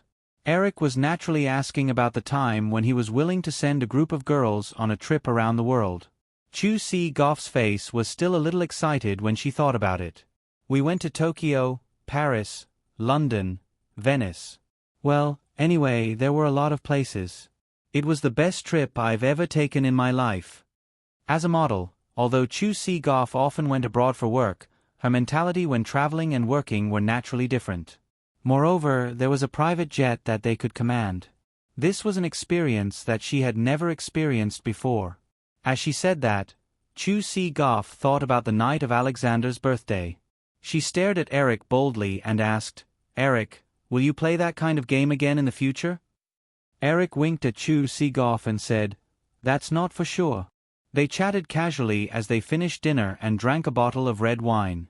After leaving the restaurant, although Eric wasn't drunk at all, Chu Si-goff's face was red. Although her amber eyes were still clear and bright, she leaned on him like a little bird. After getting in the car, Eric almost subconsciously wanted to instruct the driver to drive back to the apartment on 6th Avenue. Since the little sheep had taken the initiative to send herself to him, Eric naturally didn't plan to let her go. However, in the blink of an eye, Eric realized that Carolyn and Melanie were still living in that apartment. Recalling Carolyn's resentful gaze, Eric immediately dispelled the idea. He asked Chu Si-goff, "Then I'll send you back?" Chu Si-goff didn't expect Eric to still say that. She looked at him in a daze and the corner of her mouth curved as she said, "Eric, can I go to your place to take a look?" "Well, actually, it's mainly because I already have guests at home. It's not convenient to bring you back." Chu Si-goff rolled her eyes and said, "We can go to Giselle's place. They're not in New York right now." Eric smiled and shook his head. "That's Giselle and Aile's home. The last time was Aile's birthday, so I sneaked in to wait for them to come home. It's not convenient to go now." Westerners were very particular about privacy. Although that mansion was his, since it was given to Giselle and Aile to live in, Eric wouldn't go there too often. "Then, if you don't mind, you can come to my place. I live in Greenwich Village." Eric hesitated for a moment. He still wanted to know what Chu Si-goff's slim waist felt like. Thus, he nodded and asked Chu Si-goff to tell the driver the address. He took out his phone and called Melanie to tell her that he wouldn't be going back tonight. The driver, who had already entered 6th Avenue, turned the car around and drove towards Greenwich Village. Manhattan wasn't that big. Although the traffic was a little heavy at night, it only took 10 minutes for the car to stop outside a red brick apartment in Greenwich Village. "I promised my roommate that we wouldn't bring the opposite sex home." Chu Si-goff looked out the window before turning to Eric and saying, "The lights aren't on, which means that she hasn't come back yet. Let's sneak up and not let her find out." Eric naturally didn't have any objections. This kind of sneaky behavior was a novelty that he hadn't experienced in a long time. After getting out of the car, Chu Si-goff walked up the steps in front of the apartment. She pressed the password beside the iron door a few times and opened the door. Then, she reached out her small hand and pulled Eric into the apartment. She walked briskly all the way to the 3rd floor where she lived. She took out the key and opened the door.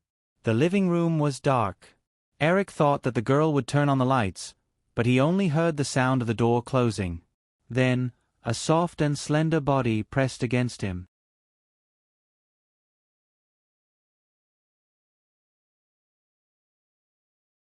Chapter 926. Not long after Chu Si Goff brought Eric into the apartment, there was the sound of a key unlocking the door again. The lights in the living room quickly came on. It was a tall girl in a long black dress. She was taller than Chu Si Goff, standing at 180 centimeters. She had healthy tan skin and light red hair. There was a wild and untamed aura between her eyebrows. The girl threw the key into the big bowl on the shoe cabinet.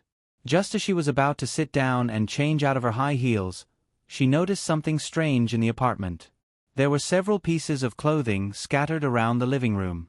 She recognized the white cotton t-shirt and light blue jeans as her roommates at a glance, but that was not the point. The point was, in addition to another pink bra, she also saw a man's jacket on the sofa's armrest. How could this guy do this? We agreed in advance that we were not allowed to bring the opposite sex home. She threw off her high heels and angrily walked barefoot to Chu Si Goff's door. She wanted to knock on the door, but when she got closer, she found that the door was left ajar. She listened carefully. The sound in the room seemed to be kissing. TSK, TSK, TSK, TSK. Well, I haven't had time to get down to business. This is the best. I can chase that man away. I don't want a strange man to spend the night in my apartment. She pushed the door open and barged in. She immediately froze. There was only a light yellow bedside lamp in the room. A man was comfortably sunk into the inflatable sofa by the window. Her roommate was kneeling on the carpet in front of the man. Her slender and white back and buttocks were exceptionally perfect. Her body belonged to the bodybuilding type, which was not very popular in the modeling circle. Therefore, she had always been envious of her roommate's figure. But the scene in front of her did not make her feel envious at all. She screamed awkwardly, covered her eyes, and left the room. Then she shouted at the person in the room even more angrily, "Chu Si, come out." She stared at the door angrily for a moment. In the end, she only heard a few chuckles. Then, the door was closed from the inside. There was also the sound of the door being locked. Are they not going to bother with me? This was too much. He stared in vain at the door for a moment, and then stepped forward and kicked it without any trace of politeness. He made up his mind to look for a new house the next day. She turned around unhappily, picked up the man's jacket, and threw it on the floor. She sat down on the sofa and continued to sulk for a while. 10 minutes later, she gradually calmed down and suddenly realized that she seemed to have seen the man in her roommate's room before. Although this feeling of déjà vu was very strong, the light in the room was too dim, and she had only caught a glimpse of it, so she couldn't remember it.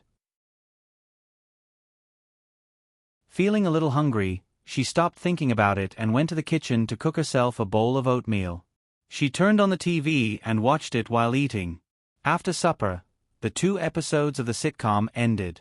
She hugged a pillow and leaned against the sofa in boredom. She glanced at her roommate's door, but there was still no movement. It was only a few months ago that her friend had introduced her to Chu Si Goff, mainly to share the rent. The modeling industry seemed glamorous, but other than the top ones, the rest of the models earned about the same amount of money as office workers, or even less stable. The 2 of them were under the same modeling agency. Although they weren't close friends, they still got along very well.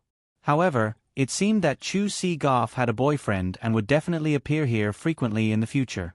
She couldn't get used to this. Sigh, it seemed like she really had to look for a new house tomorrow. She just didn't know if it would be easy to find such a comfortable nest again. She picked up the remote control and changed a few channels, but there was nothing interesting. She looked at her watch and saw that it was already past 10 o'clock. Just as she was about to go to bed, Chu Si Goff's bedroom door opened. She thought that Chu Si Goff had come out and was about to criticize her, but she saw a man walk out of the room. If she didn't recognize him earlier, she didn't think she would be wrong this time. Her mouth was slightly open as she looked at the man with slightly wet hair. He had obviously just showered and was wearing a pink bathrobe that was a little small. She was stunned for a moment before she finally said, You're Eric Williams? Eric nodded and sat down on the single-seater sofa next to her. Seeing that his jacket was thrown on the ground, Eric was about to get up and pick it up, but the woman on the other side had already picked up the jacket in a hurry and carefully placed it on the armrest of the sofa. She smiled at Eric with a slightly awkward expression and couldn't help but sit up straight on the sofa. Eric also leaned on the sofa and didn't say anything. He quietly looked at the woman in front of him. From the moment she barged into Chu Si-Goff's bedroom, Eric recognized her. Chu Si-Goff had also revealed some information about her under his probing. The woman in front of him was the incomparably powerful female Terminator in Terminator 3, the actress who played TX, Christina Loken. If it weren't for the fact that he happened to know her and accidentally remembered something, Eric didn't plan to show up tonight. Christina Loken was being looked up and down by Eric. She felt a thin electric current constantly flowing up and down her body, and the fingertips on her knees felt a little numb. Although it was the first time they met, she knew a lot about Eric. He was the richest man in the world, a Hollywood mogul, the creator of the Victoria's Secret show, and the investor of many high-tech companies. Any one of these usually made her feel like she could only look at them from afar. Now, not only did all these titles appear on one person, but this person also appeared in front of her. She inexplicably suddenly thought of a guy named Aladdin. That magic lamp, or genie, what was his name again? With these thoughts in mind, she quickly realized that she should take the initiative, so she looked at Chu Si-Goff's door and said, Mr. Williams, how do you know Chu Si? At a party, Eric said. A very interesting party. It's a pity that I didn't see you at that time. I just rented the apartment with Chu Si not long ago. We're not very familiar with each other. As she said this, she suddenly remembered that she hadn't introduced herself yet, so she said, By the way, Mr. Williams, my name is Christina Loken. Eric smiled and said, Your name is a little long. Christina Loken hurriedly said, Then you can call me Summer. That's my middle name. Mr. Williams, are you and Chu Si, dating? Eric shook his head honestly and said, Not really. As soon as Christina Loken asked this question, she felt that it was too stupid. Eric Williams was known to be a playboy. However, when she thought of this, her expression became a little unnatural, and she subconsciously glanced at Eric's bathrobe. As soon as he saw Christina Loken, Eric thought of MGM's recent preparations for The Fast and the Furious. In the original version, Michelle Rodriguez played the role of Van Diesel's girlfriend. Eric really didn't have any feelings for this actress. In the movie, she and Van Diesel appeared together, and there was no sense of a couple at all. Therefore, in the 6th season, the scene where Van Diesel risked his life for Michelle Rodriguez seemed very out of place. It would be more harmonious for Michelle Rodriguez to be paired with a beautiful woman. Eric had been paying attention to the casting of Firefly and MGM's recent few new movies. Among them, the role that Michelle Rodriguez once played, Rady, had not been confirmed. Eric had no intention of using Michelle Rodriguez again from the beginning, and the few actors selected by MGM did not satisfy him at all. Rady's role was a sexy, hot, and wild racing girl. Christina Loken, who had played an even more valiant TX robot, seemed very suitable. Christina Loken saw that Eric was still sizing her up, and her initial excitement gradually dissipated. Slowly, she became a little unnatural. What did Eric Williams mean by that look? He must have just done it with Chu Si. Could it be that he still wants me? After a while, Eric finally shook his head and said, You know, you don't fit in a dress at all. Yes. Christina Loken nodded subconsciously, then explained, Actually, I went to a party, that's why the rumors spread like this. Eric's expression was a little teasing as he said, Chu Si also said that you went to a party. I didn't expect you to come back so early. A certain person, who should have felt guilty, had a look of self-righteousness on his face. Thinking of the awkward scene just now, Christina Loken was embarrassed and avoided Eric's gaze. Christina Loken did not explain why she came back early. She just hesitated, looked up at Eric, and asked, Mr. Williams, is Chu Si going to participate in this year's Victoria's Secret show? Yes. Eric nodded, smiled, and said, "So, I happen to have a more suitable role for you. Do you want it?" Christina Loken was stunned. She tried to recall, but still could not remember the name of the genie. But, maybe, Eric Williams was not a bad name. With these strange thoughts in her head, Christina Loken pinched the corner of her dress and made up her mind. She said, "Then, Mr. Williams, what should I do?" As she said this, her eyes drifted to the wooden floor under her feet. Why did men like that? There was no carpet here, so she probably could not wear short skirts in the next few days. Hot pants were definitely out of the question. But it was already autumn, so it was okay to not wear these. Well, maybe she could use a pillow. Because her body did not fit the mainstream aesthetic of the current modeling circle, she had been looking for opportunities to enter the film and television industry in recent years. She had even signed up for several acting classes. However, there were thousands of men and women with this idea, but only a few succeeded. Now, a great opportunity was in front of her, and she did not want to give it up. Anyway, Eric Williams was not an old man in his 50s or 60s. Sleeping with such a dazzling man was not unacceptable at all. Eric looked at Christina Loken, who was looking around, and smiled. "Let's stop joking. Also, just call me Eric. By the way, do you know how to drive?" "Of course." Christina nodded. "I got my driver's license when I was 16. "That's good. This role is a racer." Eric glanced at Christina again and suddenly changed the topic.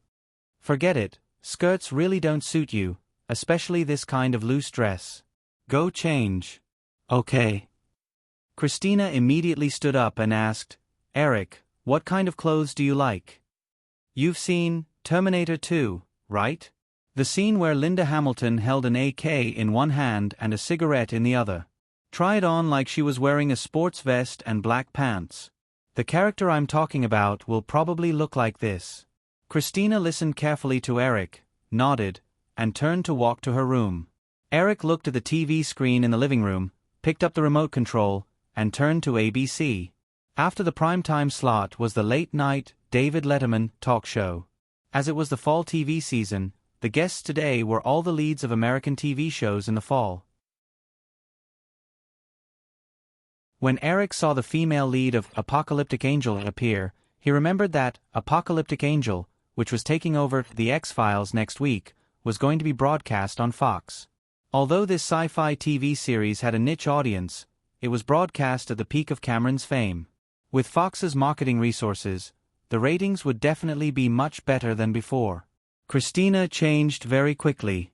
In the blink of an eye, she had already walked out of the bedroom. She was wearing a tank top that exposed her navel, black pants, and a pair of high-heeled leather boots. Although she was not as fierce as Linda Hamilton, she was more sexy. "Untie your ponytail. I suggest that you don't tie a ponytail in the future, and try not to put your hair up. The shape of your face is not suitable for that. Also, go pick a pair of men's boots tomorrow and change into them for the audition. That will match the image of a racing woman I want." Christina obediently untied her ponytail and posed a few times under Eric's instructions. Seeing him nod in satisfaction, she sat down on the sofa again and carefully said, "Eric, I was just thinking that the movie you were talking about should be Fast and Furious that MGM is preparing, right?" "Yes, and I hope that you can play the role of the male lead's girlfriend, which is the female lead." Although Christina did not have no screen experience, she had only played a few small roles in low-budget independent films. Hearing Eric say that he wanted her to play the female lead of the MGM Cinematic Universe derivative series, she felt that it was a little unbelievable. "Eric, you really want me to play the female lead? You know, I'm the one who wrote the script. I think you match the image of the female lead very well, so I still hope that you can play the role. But there's a prerequisite. You have to pass the audition. I won't put someone who can't act at all into my movie. Eric, I have acting experience, and I've even participated in a training class." "That's even better. You can go to Los Angeles tomorrow. I'll get someone to arrange an audition for you." After saying that, Eric felt that there was nothing else to do, so he got up and said, "It's late now. I'll go to bed first." Seeing that Eric got up and was about to walk back to Chu Si Goff's room, Christina bit her lip, took 2 steps forward, and gently tugged at Eric's bathrobe. When he stopped and looked over, she said in a low voice, "Mr. Williams, actually, I have an inflatable sofa like that in my room too." Eric sized up Christina's outfit and was suddenly a little worried that his taste would be similar to that of Cameron's. However, sensing the bold invitation in the girl's eyes, Eric nodded, but he looked around and said, "I think the living room is not bad either. Go and turn off the lights." Christina looked at the wooden floor under her feet again and obediently walked to the door. With a bang, the living room fell into darkness, leaving only a few rays of light that slipped in from the balcony.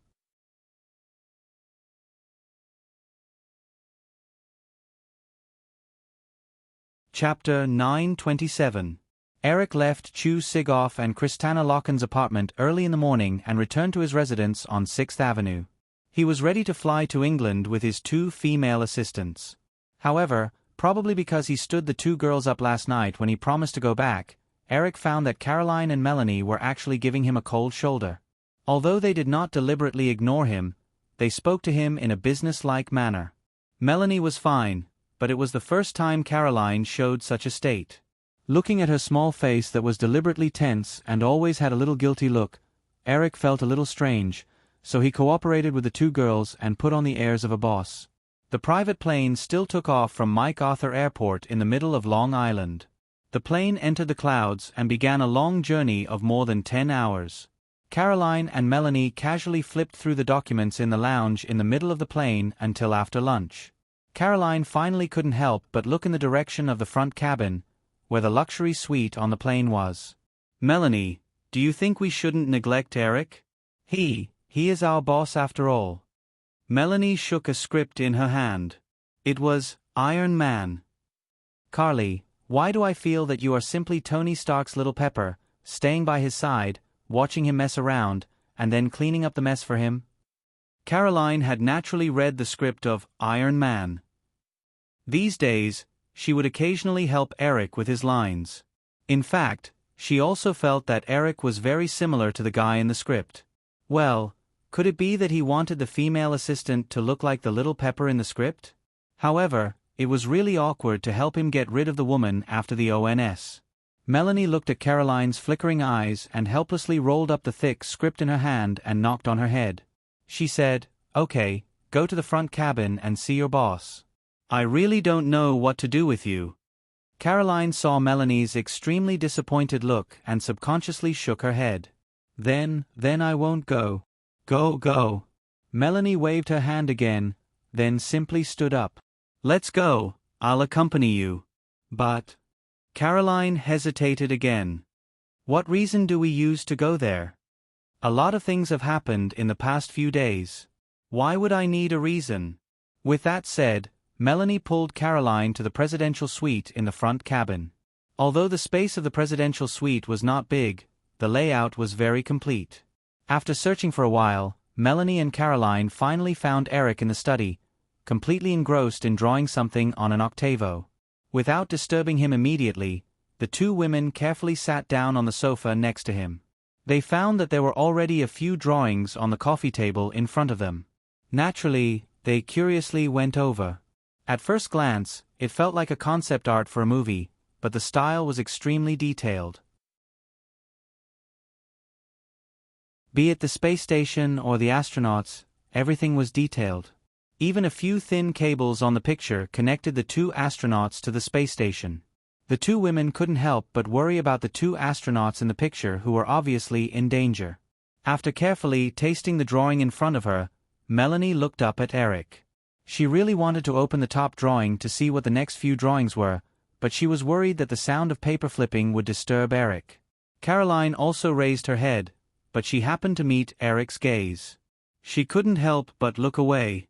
"I was wondering why I smelled a girl's fragrance. It turned out to be you too." After listening to Eric's joke, Melanie couldn't help but roll her eyes. She thought to herself, "I just admired you a little, but in the blink of an eye, you revealed your true nature." Caroline lowered her head with a blushing face. She pinched the corner of her clothes and wondered if she should use Melanie's perfume. She was actually not used to wearing perfume. Seeing that the two women didn't speak, Eric put down the pencil in his hand, turned his chair to face them, and said, "Well, I apologize first. I shouldn't have promised to go back last night, but I stood you guys up."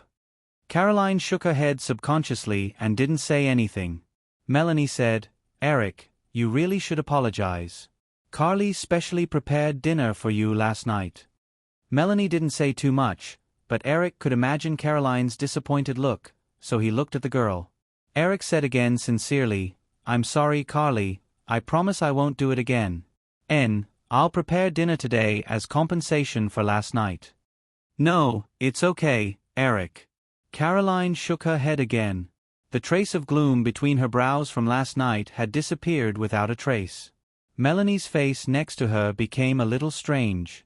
Due to some preconceived notions, she felt that the scene in front of her was like an unreliable father coaxing his simple and silly daughter. "Hey, Daddy will never smoke again, Daddy will never drink again, Daddy will never go out and fool around again." Melanie didn't think this was her imagination at all because her own father often said similar words to her before. Of course, it basically didn't come true. Eric and Caroline were talking. Noticing the strange look on Melanie's face, he asked curiously, "May, what's wrong with you?" "Nothing." Melanie quickly put away her thoughts, shook her head, and pointed to the few paintings on the coffee table in front of her.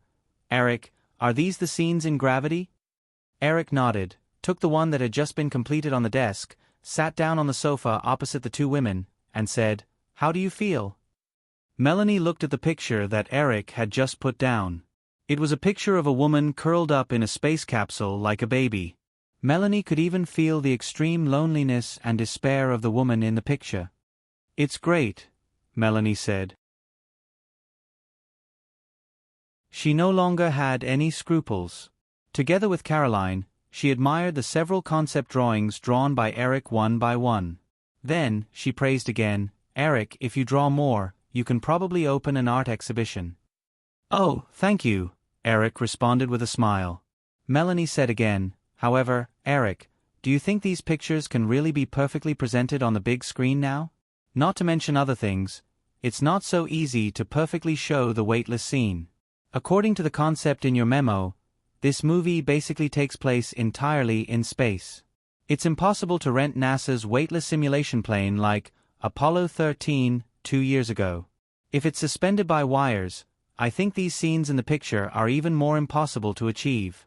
It's absolutely impossible for actors to move freely in the state of wires. For an ordinary audience, after watching an outstanding movie, they would only judge the movie based on the actors' performances, the movie's lines, the story, and so on. However, for a director, the first thing they would consider was, how did such an awesome movie come to be? As a person who had always wanted to be a film director, the former Eric was naturally no exception. When he watched Gravity, Eric was excited. The first thing he considered was how the film director completed those tricky long shots, and how to solve the problems that could never be avoided in space movies such as weightlessness. In the era of the internet, where there was an explosion of information, it was naturally easy to figure out these questions. Hearing Melanie's question, Eric explained confidently, "First of all, the feeling of weightlessness is roughly a feeling of floating completely without being pulled by force. Usually, because the cameraman must shoot these shots with feet on the ground, so to achieve this feeling of floating, they can only hang the actors on wires, or like Apollo 13, spend a lot of money to create a real weightless environment." Melanie and Caroline's faces were still a little blank. Obviously, they didn't quite understand, so they had to wait for Eric to continue. Eric also thought about it and said, "However, people's visual perception is actually very easy to deceive. To achieve the feeling of weightlessness, you only need to adjust the relative displacement between the camera and the actor to give people a feeling that they are completely not pulled by gravity. In this way, you can simulate a realistic weightless environment." Melanie and Caroline were very smart. Melanie even raised her hands in front of her and slowly gestured a few times. She nodded and said, "That's indeed the case, but Eric, do you think there is a cameraman who can carry a camera weighing more than 30 pounds and change the lens at will?" As Melanie spoke, she even raised her right hand and moved it around her left hand at a tricky angle. Eric shook his head with a smile and said, "Of course not, but I didn't say that the cameraman would personally control the camera. By the way, have you seen an automotive equipment workshop? The two women shook their heads together. Eric had to explain out of thin air, you should have seen some sporadic news or pictures, right? I'm talking about the automatic robotic arms used in the assembly of cars. As far as I know, some precision robotic arms, after setting the trajectory, the final error will not even exceed 0.1 millimeter. So, to achieve the relative displacement simulation of weightlessness, I only need to find two of these precision robotic arms. After setting the relative displacement trajectory, one will operate the camera, and the other will support the actor to perform. Later, these robotic arms will be removed and combined with the CG scene. It will be a perfect space shot. Although they still couldn't imagine this kind of shooting method, Caroline and Melanie didn't doubt it.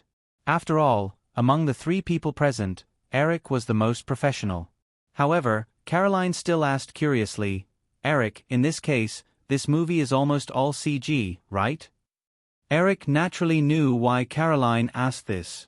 He nodded with a smile and said, yes, but many CG pictures are panoramic. In CG production, the more distant the panoramic, the lower the production cost is because they don't need too detailed modeling and rendering. So, the cost of this movie won't be too high. As long as some of the technical difficulties are solved, the production cost can easily be controlled to about $100 million. $100 million. Although it was still a high-cost production in 1997, and there were only a few movies that cost more than $100 million per year in Hollywood, for a top director like Eric, who had produced two blockbusters with a box office of $1 billion in a row, even if he was not the boss of Firefly Group, there would still be film companies lining up to send him the money if he asked for a production budget of $200 million. After staying in Hollywood for a long time, Caroline and Melanie could naturally think of many problems that needed to be solved in order to make Gravity. However, after listening to Eric's explanation just now, they also believed that Eric could solve all these problems, so they stopped talking about this movie and changed the topic. Eric, these days, Carly and I have looked at all the information of several major cinema chains in North America. We think that if it's just to promote 3D movies, Firefly is not suitable to enter the cinema industry with too much fanfare. Well, what do you think? Eric nodded and asked with a smile. Melanie looked at Caroline, whose eyes were sparkling. In fact, many of the ideas were brought up by this girl first. However, it was probably difficult for Caroline to change this shy and infatuated look in front of Eric. She had to say it herself, if Firefly enters the cinema industry, small cinema chains will definitely not be able to satisfy the company's appetite. The top 3 cinema chains in North America now have a total of more than 14,000 screens, and they are basically high-end cinemas in popular locations. Therefore, Firefly can only initiate an acquisition of these 3. However, once Firefly does this, it will definitely cause a strong backlash from other film companies in Hollywood. They will never let Firefly control thousands of screens in popular locations. Therefore, no matter if we initiate an acquisition of any of the top 3, the possibility of passing the antitrust investigation under the joint opposition of other film companies is very slim. Eric thought for a moment and nodded. Is there anything else? Melanie continued, also, it's still about the promotion of 3D movies. I think we don't need to do this if it's just to promote 3D movies. Most of the cinemas under the top 3 cinema chains have more than 5 screens. It's impossible for us to buy them and convert all the screening halls into 3D screens. Therefore, I think, at least in the United States, we can adopt a cooperative approach. We can invest a sum of money in these big cinema chains, get some shares, and choose a batch of screening halls in the best locations to transform into 3D cinemas. As long as we have the 3D projection system and 3D conversion technology in our hands, for a long time in the future, we can not only realize our plan to promote 3D movies but also not cause antitrust problems. At the same time, we can also form a situation of monopolizing the 3D movie market in reality.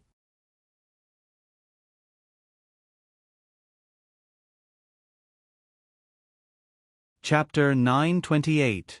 Carolyn and Melanie basically brought all the information they had collected in the past few days on the plane. After listening to their suggestions, Eric asked them to bring the information again. The 3 of them discussed it in more detail.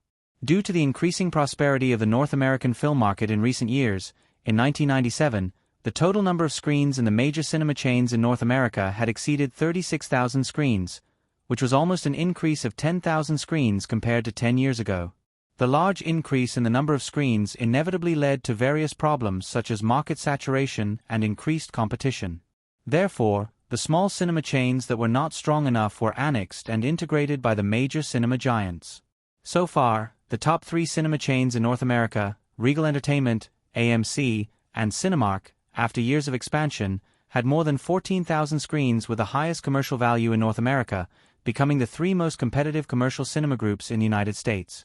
Although the number of screens owned by other small cinema chains, art cinema chains, and local cinema chains still far exceeded the total number of these 3, these second- and third-rate cinema chains basically had various difficulties such as remote locations, outdated equipment, and insufficient film sources. They were completely unable to compete with the 3 cinema giants. If Firefly Group abandoned the 3 giants and launched an acquisition of other small cinema chains, it would be better to build a chain of cinemas from scratch. Even the top 3 cinema chains, due to excessive expansion over the years, more or less had various problems. Although Regal Entertainment, which ranked first, had more than 7,000 screens, its operating situation was the worst among the top 3, and it was even at risk of bankruptcy in the next few years. On the surface, Regal Entertainment seemed to be the best acquisition target for Firefly Group, but if Firefly Group really did so, and took more than 7,000 screens distributed in the prime locations of major cities in North America, all the film companies in the whole of Hollywood, except for Firefly Group, would probably be on tenterhooks. Although the number of screens in the other 2 companies was about 3,000 to 4,000, if Firefly Group wanted to intervene, it would still face anti-monopoly issues. In the study, Melanie showed Eric a document and said, "Eric, you see, the 3 major cinema entertainment groups have several sub-brands. For example, Regal Entertainment has 3 sub-brands, Regal Cinemas, Edwards Theaters, and United Artists Theaters. In fact, we can use this method of operating as a seed brand and cooperate with one of the top 3 cinema chains. I think the best option is Regal Entertainment." After it completed another big acquisition a few years ago, although the number of screens has increased to more than 7,000, due to the rising debt ratio and the chaotic management of the cinema chain, it has been losing money in the past 2 years. What we need to do is to select a group of screening halls from their cinema chain, and Firefly Group will adopt the mode of investment and shareholding to transform it into a sub-brand specializing in 3D movies.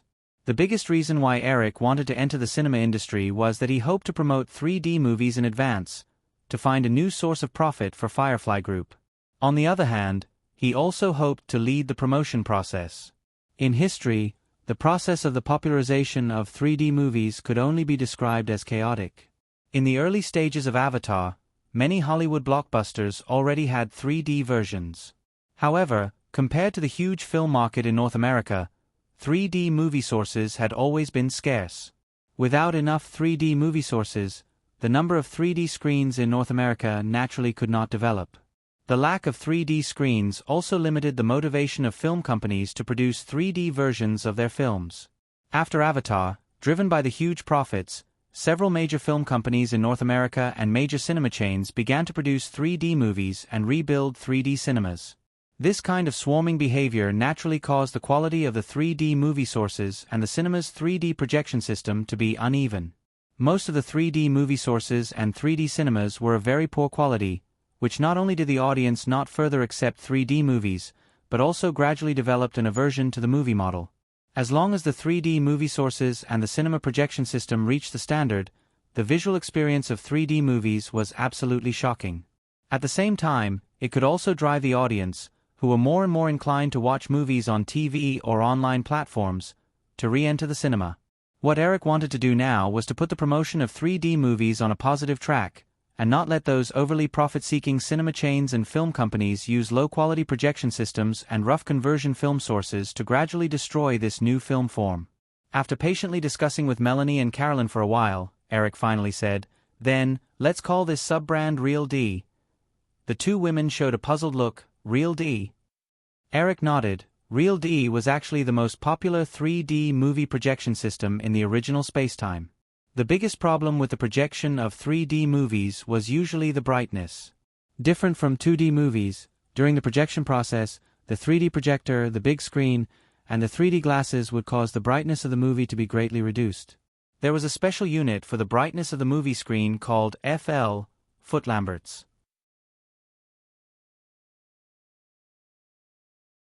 Traditional 2D movies could easily reach 14 FL because there were not too many attenuation factors, but after 3 attenuation 3D movies, the usual brightness was only about 5 FL. Many cinemas even deliberately reduced the brightness in order to prolong the life of the high-pressure xenon light bulb of the projector, which further reduced the brightness of the 3D movie, giving the audience a dark and bad feeling. In the face of the chaotic situation of the 3D movie market, the later Real D company not only developed a special Real D projection system, but also introduced a set of special Real D certification standards. The most important one was that the brightness of the 3D movie played in the cinema should not be less than 6 FL. What Eric wanted to do now was to establish a set of special 3D movie certification standards from the beginning. For this reason, he also inquired about the situation of the Real D company, but found that the company had not yet been established. In this case, Eric did not hesitate to use the name Real D. You can understand it as the meaning of Real 3D. Facing the doubts of the two women, Eric picked up the pencil next to him and wrote the new word Real D in the blank space of the document in front of him, and then said, "Not only this sub-brand, I hope that the 3D movie projection system developed in the digital field will also use this name. At the same time, we have to set a set of 3D movie playback standards in advance. In the future, if you want to get a copy of the Firefly System 3D movie, the relevant cinema must pass our standard certification." After hearing Eric's words, Melanie immediately nodded, thinking that she understood. She smiled and said, "This is a good idea." She thought that Eric did this mainly to monopolize the 3D movie market. Carolyn obviously thought that Eric had this idea, and her face also showed a guilty expression as if she had done something bad. However, Eric actually did not have such a plan in his heart. In the early stage of the promotion of 3D movies, as long as the quality of 3D movies and the cinema playback standards were controlled well, the Firefly system could naturally enjoy exclusive profits for a long time with the advantage of technology and cinema resources in their hands. But in the extremely open film market in Europe and the United States, other film companies would naturally follow up on a large scale when they saw that Firefly was benefiting. Firefly basically had no possibility of monopolizing the 3D movie market. Moreover, Eric did not want Firefly to monopolize the benefits in this regard. If they monopolized it for a long time, they would definitely lose the motivation to move forward. Introducing competition was the best choice to keep the Firefly system alive for a long time. Unknowingly, they discussed for a few hours. When it was dinner time, Eric kept his promise and personally prepared food for everyone. Carolyn and Melanie stayed in the study to continue to organize the results of the three people's discussion. Eric planned to discuss the detailed implementation plan with the management of the group in Los Angeles after getting off the plane. Not only from the 3D projection system to the cinema certification standard Real D, but Eric also discussed a plan codenamed 4200 with the two women. Eric hoped that in the next 2 to 3 years, the Firefly Group would build 2,000 standard-certified 3D screens in North America and overseas. This was 4,000 of the 4,200. As for the 200, it was another IMAX cinema plan. At present, there were a total of 54 IMAX screens in North America, which were basically distributed in museums or science and technology museums in major cities. Moreover, the number of IMAX screens in the world now did not exceed 100. 2 years ago, after watching the IMAX documentary at the Museum of Natural History in New York, Eric contacted the IMAX company in Canada and urged them to speed up the research and development of the technology to transform ordinary 35mm movies into IMAX movies. Before this, the length of IMAX movies had been limited to about 40 to 50 minutes. According to the information that Carolyn and Melanie received from the IMAX company a few days ago, by next year at the latest, the DMR, Digital Original Reproduction, technology that the IMAX company had been developing would be able to realize the transformation of ordinary movies into IMAX movies. Since he was going to make Gravity, Eric naturally would not let go of the IMAX projection mode that could maximize the visual appeal of this space epic movie.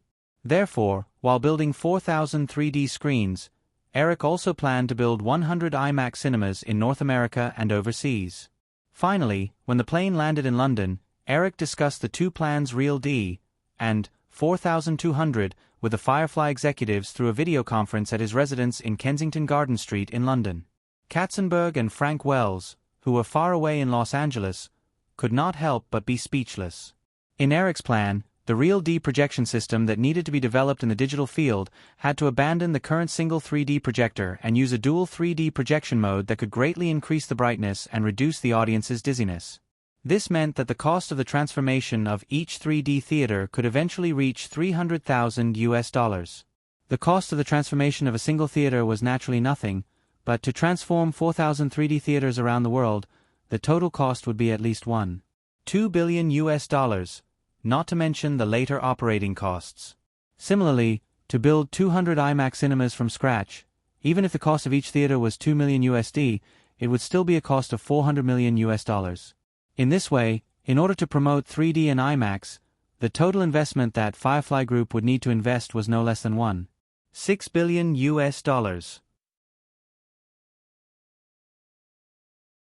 Not to mention, the later operating costs were also huge. Although $1.6 billion was not enough to buy the #1 Regal Entertainment theater chain in North America, it was more than enough to buy the second and third place AMC and Cinemark theaters. Eric had deliberately suppressed the expansion of Firefly Group in the past 2 years.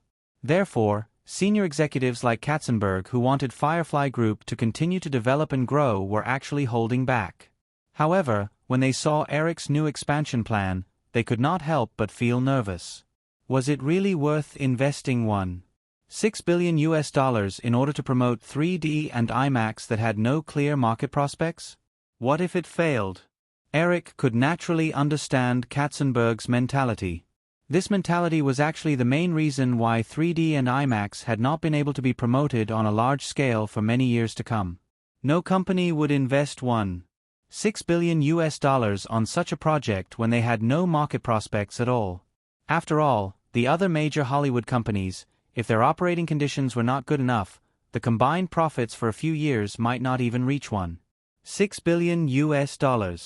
Because Eric had invested a large sum of money in the NASDAQ market in the past 2 years, Firefly's surplus profit this year was definitely not $1.6 billion. It might even fall below $1 billion. In all fairness, if Eric couldn't see the future clearly, he wouldn't have dared to invest $1.6 billion into the two plans in his hands. No one's money came from nowhere, and he never had the idea of wasting his money. In the study of the Kensington Garden Mansion, Eric sat in his office chair and looked at the video conference screen. Katzenberg and the others in Los Angeles had hesitant and persuasive expressions on their faces. Eric knocked on the table and said, "Everyone, this is my decision. What you have to do is to start acting immediately from now on. First, within 2 years, I want to see the digital domain develop a perfect Real D projection system and even better 3D conversion technology. Secondly, from now on, negotiate with the major cinemas in North America and overseas to get the contract for the transformation of 4,000 3D screening halls that I need. Once the development of the Real D system in the digital domain is completed, as well as the films in our hands that can be used as the source for the 3D screening halls are completed, I need to achieve the transformation of the 4,000 screens worldwide within 3 months. Third, continue to urge IMAX to speed up the development of the DMR conversion technology. If IMAX needs money, give it to them. If they can't operate anymore, buy it. At the same time, buy land in major cities around the world. When the 4,000 3D screens are completed, I also want to see 200 IMAX theaters. So, any other questions?" After Eric finished speaking, he stared firmly at the Firefly executives in Los Angeles through the high-definition camera. In the eyes of Katzenberg and the others, Eric was never a strong boss. But this time, even from thousands of miles away, they could still see the determination in his eyes through the video conference screen. They looked at each other and no longer raised any objections. Instead, they began to discuss the substantive problems that needed to be solved in order to complete this plan.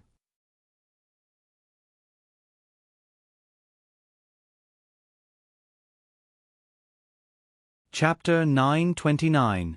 After several remote video conferences, the Firefly Group began to methodically implement the Real D and 4200 plans that Eric drafted. The core of the Real D plan was to develop a Real D projection system specifically for 3D movies and DMR technology for converting ordinary movies to IMAX. Therefore, it was not too difficult to implement. After all, both 3D movies and IMAX technology had been developed for decades. What Firefly needed to do was to combine many existing technologies and further develop them to meet Eric's requirements. However, the implementation of the 4200 plan was not that easy. What Eric wanted was to basically complete the transformation of 4,000 3D cinemas and the construction of 200 IMAX cinemas around the world at the same time, while Firefly was able to supply 3D and IMAX film sources. After all, whether the corresponding cinemas were built but could not obtain the film sources, or the film was completed but could not find a screening theater, it would be a very awkward situation. To achieve this kind of timing synchronization, the executor of the plan must have a very strong coordination ability. Of course, as the world's largest media group, Firefly did not lack managers with strong executive abilities. In the end, Katzenberg decided to personally take charge of the 4200 plan. The Firefly Group had more than 120,000 employees worldwide. As the boss, Eric did not need to participate in these small details. He only needed to wait for the final result. If the entire group of thousands of management and more than 100,000 employees could not give him what he wanted, then there must be a big problem inside the company. Of course, the reality was that the Firefly Group's operating conditions were better than any other media group in Hollywood. After deploying these two plans, Eric also turned his attention to the creation of the Spice Girls. At the same time, he began to write the script for Gravity. Since it was more than 10 years ahead of schedule, the original script could not be used. Under the management of Simon Fuller, the 5 members of the Spice Girls were all confirmed. The original Spice Girls were popular for less than 2 years before they gradually fell apart due to various internal conflicts. Eric did not know what the entanglements were, but he would not use the original members. At the same time, Simon Fuller also signed a stricter 5-year contract with the 5 new members. This way, for at least 5 years, there was no possibility of the new Spice Girls splitting up. Eric took the time to create the Spice Girls mainly to prepare for the launch of the Firefly player in North America next year. Firefly Electronics had already signed a contract with several members of the Spice Girls to be brand ambassadors. As long as the Spice Girls were on the rise, the Spice Girls would become the brand spokesperson when the Firefly player was launched in Europe next year. At the same time, the Spice Girls could also provide a batch of the hottest digital music rights for Firefly promotion in Europe. Although Firefly Electronics expanded the monthly production capacity of the Firefly player to 450,000 units in July, with Firefly's relentless promotion, the Firefly became more and more popular in North America. 450,000 units per month was still not enough to meet the demand of the North American market. Other than Amazon, who insisted on the sales price of $299, all the major physical retailers maintained the sales price above $300. From the official launch in April until now, in less than half a year, the Firefly player sales were close to 1.5 million units.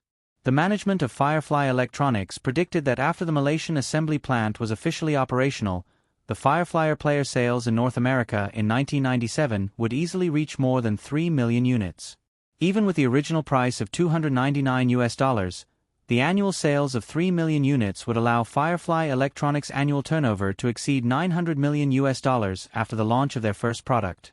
The entry threshold of the Forbes 500 American companies was only around $2 billion.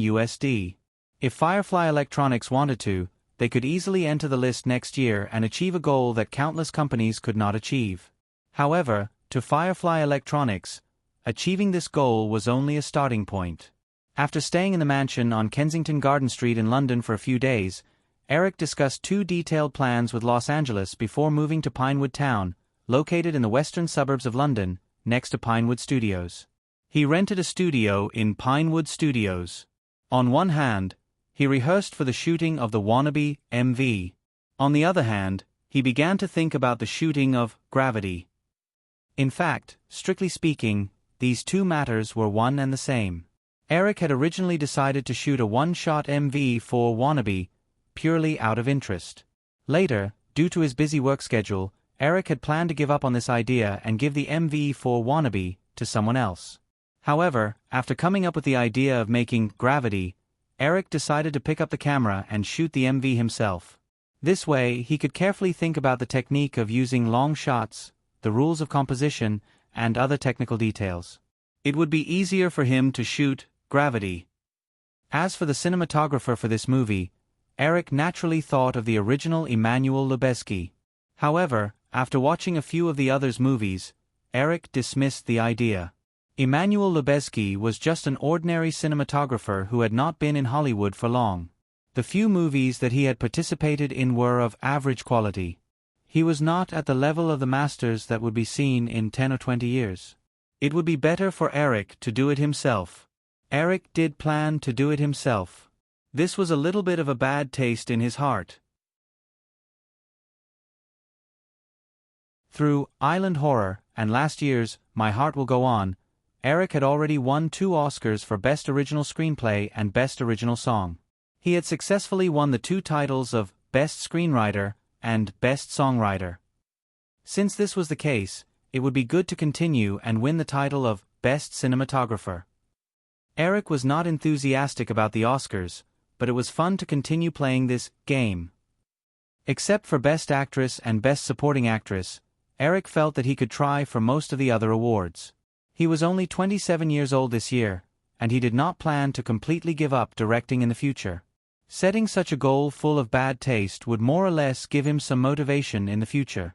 Before Eric came to Europe, he gave the song Wannabe to Simon Fuller. Now, the Spice Girls were very familiar with this song. Eric had also chosen a club in London to shoot the MV for this song. However, the rehearsals could only be done in the studio, otherwise, there would be a lot of onlookers. At the same time, after a trip to the industrial town of Birmingham, Eric had his eyes on a high-precision assembly robot from Germany's Kaka Robot Company. Knowing that Eric Williams wanted to use their company's robot for his next movie, Kaka Robot Company was very enthusiastic. They offered to provide Eric with 2 of the robots he needed for free, and they would also be responsible for the modification work required by Eric. The condition was that Eric's next movie had to mention Kaka Robot Company's name in the promotion process. The robot that Eric had his eyes on was worth $1 million each. If one was not familiar with the structure of the machine, it would be very troublesome to modify it. Since Kaka Robot Company was willing to provide the robot for free and provide sufficient support for the modification of the machine, Eric naturally would not reject it. Moreover, in the promotion process of the movie, the filming method of Gravity would definitely be a topic that could not be avoided. When the time came, all he needed to do was mention Kaka Robot Company's name, and it would not be a big deal. Kaka Robot Company sent the 2 high-precision robots to Pinewood Studio. After they were installed in the studio that Eric rented, Eric spent most of his time in the studio. While setting up the set for the MV4 Wannabe, he also studied the modification work of the robots and learned how to operate them with the engineers sent by Kaka Robot Company. After returning to London, especially after Eric had moved from the city to Pinewood Film Studio, Carolyn's mood had been very good for the past few days. Not only could she return home every night, but, yes, although she definitely wouldn't mention it to anyone, Eric, who had entered work mode, was finally no longer running around without a trace. She could see him on time every day. When it was close to noon, Carolyn and Melanie left their office in Pinewood Studio together and went to a studio in the northwest corner of the studio. They planned to have lunch with Eric and talk about some work-related matters while they were there. This was a large studio that was 60 meters long and 50 meters wide. The interior area was close to 3,000 square meters, and the ceiling was slightly higher than the other studios. It was very spacious. In the studio, a few staff members were setting up the set according to the layout of the club that Eric had chosen. Carolyn looked around and understood that the set was about to be completed. Eric had mentioned that he planned to use a week to rehearse, then rush to London to start filming. Even if the filming in the city did not go well, the whole process would not take more than 2 weeks. 2 weeks. She did not know how long Eric would stay in England after 2 weeks. Carolyn really hoped that the date would be as long as possible. They went around the external set and continued to walk inside. Soon, They arrived at a specially partitioned area that was about 300 to 400 square meters. There were two eye-catching orange-red robots on the ground. Their sturdy bases were placed on a trolley. At the top of the 3-meter-long robotic arm, a small DV camera was installed on one of the robots. The other robot was planned to hold an actor for a performance, but there was no time to modify it. A mannequin was fixed on the top of the robot. Eric and the engineer sent by Cucca Company, Brian Clayston, were standing together at the periphery. Each of them held a remote PDA in their hands and were manually controlling the two robots to move slowly. Carolyn and Melanie stood quietly beside a few staff members at the periphery. They did not disturb them. When Eric and Brian Clayston finally stopped, they stepped forward and stood behind Eric. Together, they watched the content recorded by the DV camera on the computer screen. If one ignored the robotic arm in the video, the mannequin's trajectory seemed to be free of restrictions. It did feel like it was floating in space, but only a little. Perhaps it was because the mannequin's limbs were too stiff, or perhaps it was because Eric and Brian were not very familiar with the controls. If only it could be a real person wearing a spacesuit. The mannequin looks too stiff, Eric muttered to himself after carefully replaying the video a few times. Brian Clayston was also enjoying the video on the computer screen with great interest. He said, "Eric, if you need, I can start the modification immediately. It will only take 2 days." Eric shook his head with a smile and said, "Thank you, Brian. However, I still need to think about how to modify it." "Of course, Eric. There's no rush," Brian Clayston nodded with a smile. Eric replayed the video again and turned to look at Melanie and Carolyn. He had noticed the two girls coming over just now. "Find me a spacesuit in the afternoon. It doesn't need to be a real one. It just needs to be a model that can be worn on the mannequin." "Okay," Melanie nodded. She tapped the watch on her wrist and said, "Also, Eric, it's lunchtime." "Well, let's go eat first," Eric said.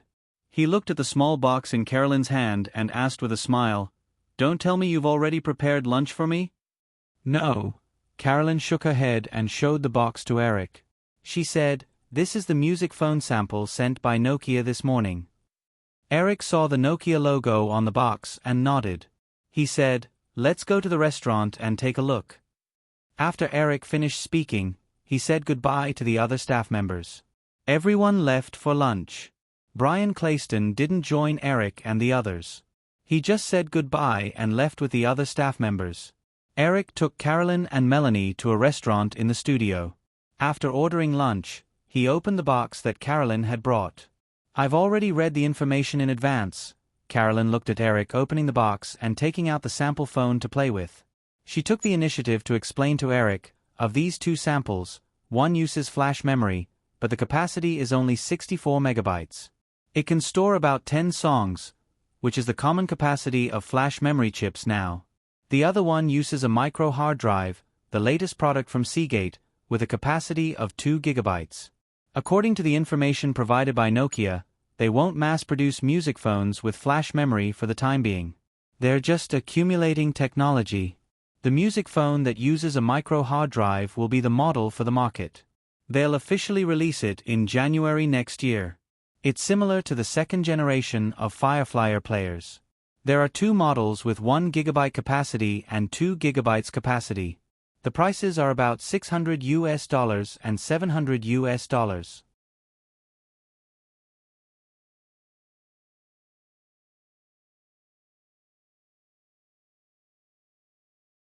Chapter 930. Nokia had undoubtedly inherited the craftsmanship unique to Europeans. Although the two music mobile phone prototypes in Eric's hands were only made of plastic, the silver casing had a high-end metal texture. Moreover, these two mobile phones did not adopt the classic shape of Nokia. Instead, they had a long design similar to the Nokia V2. However, due to the limitations of the current technology, the body was wider than the Nokia V2, but the overall mobile phone was still very fashionable. In addition to the basic communication function, due to the buttons, the music playback system of this mobile phone was much more convenient than the Fireflyer. It could even perform simple search operations. Although the starting price of $600 was definitely an expensive high-end model among the existing mobile phones, Eric still believed that this mobile phone would be very attractive to the young white-collar workers under the age of 30. After putting on the headphones and listening to a song, Eric put away the two mobile phones with satisfaction. Now that he was in the restaurant, Eric could not continue to test whether these two mobile phones could easily purchase and transmit music from the Yahoo Music Store. However, after a brief trial, Eric did not have any doubts about the music transmission function of this mobile phone. There was no doubt that Nokia's technological research and development ability was not inferior to Firefly Electronics. After chatting with Carolyn and Melanie for a while, Eric began to eat. However, he could not help but begin to think about when and how he should choose to intervene or even take over the management of Nokia in the future. Nokia did not lack technology, talent, or channels, but after 15 years at the peak, it suddenly declined. This was definitely not a coincidence, but a long process of qualitative change. If he wanted to wait until the last moment to take action, it was definitely not possible. Firefly Investments still firmly held 51% of Nokia's shares. Therefore, as long as Eric was willing, he had the absolute power to make adjustments to Nokia. However, it was definitely not possible to do so in the next few years. Nokia had just become the world's #1 mobile phone manufacturer, and the current management had a very comprehensive company development plan. If he wantonly intervened in the management of the company now, it would definitely cause a conflict between the management and Eric, the major shareholder, and affect the further momentum of Nokia's rise. Even for this music mobile phone, when Eric promoted this project, he could faintly feel some dissatisfaction from the management of Nokia. Many of Nokia's senior executives pursued the simple and easy-to-use feature phone to the extreme. They felt that the mobile phone's entertainment function was just a non-business. Until the previous decline, they had actually been proudly adhering to their ideals.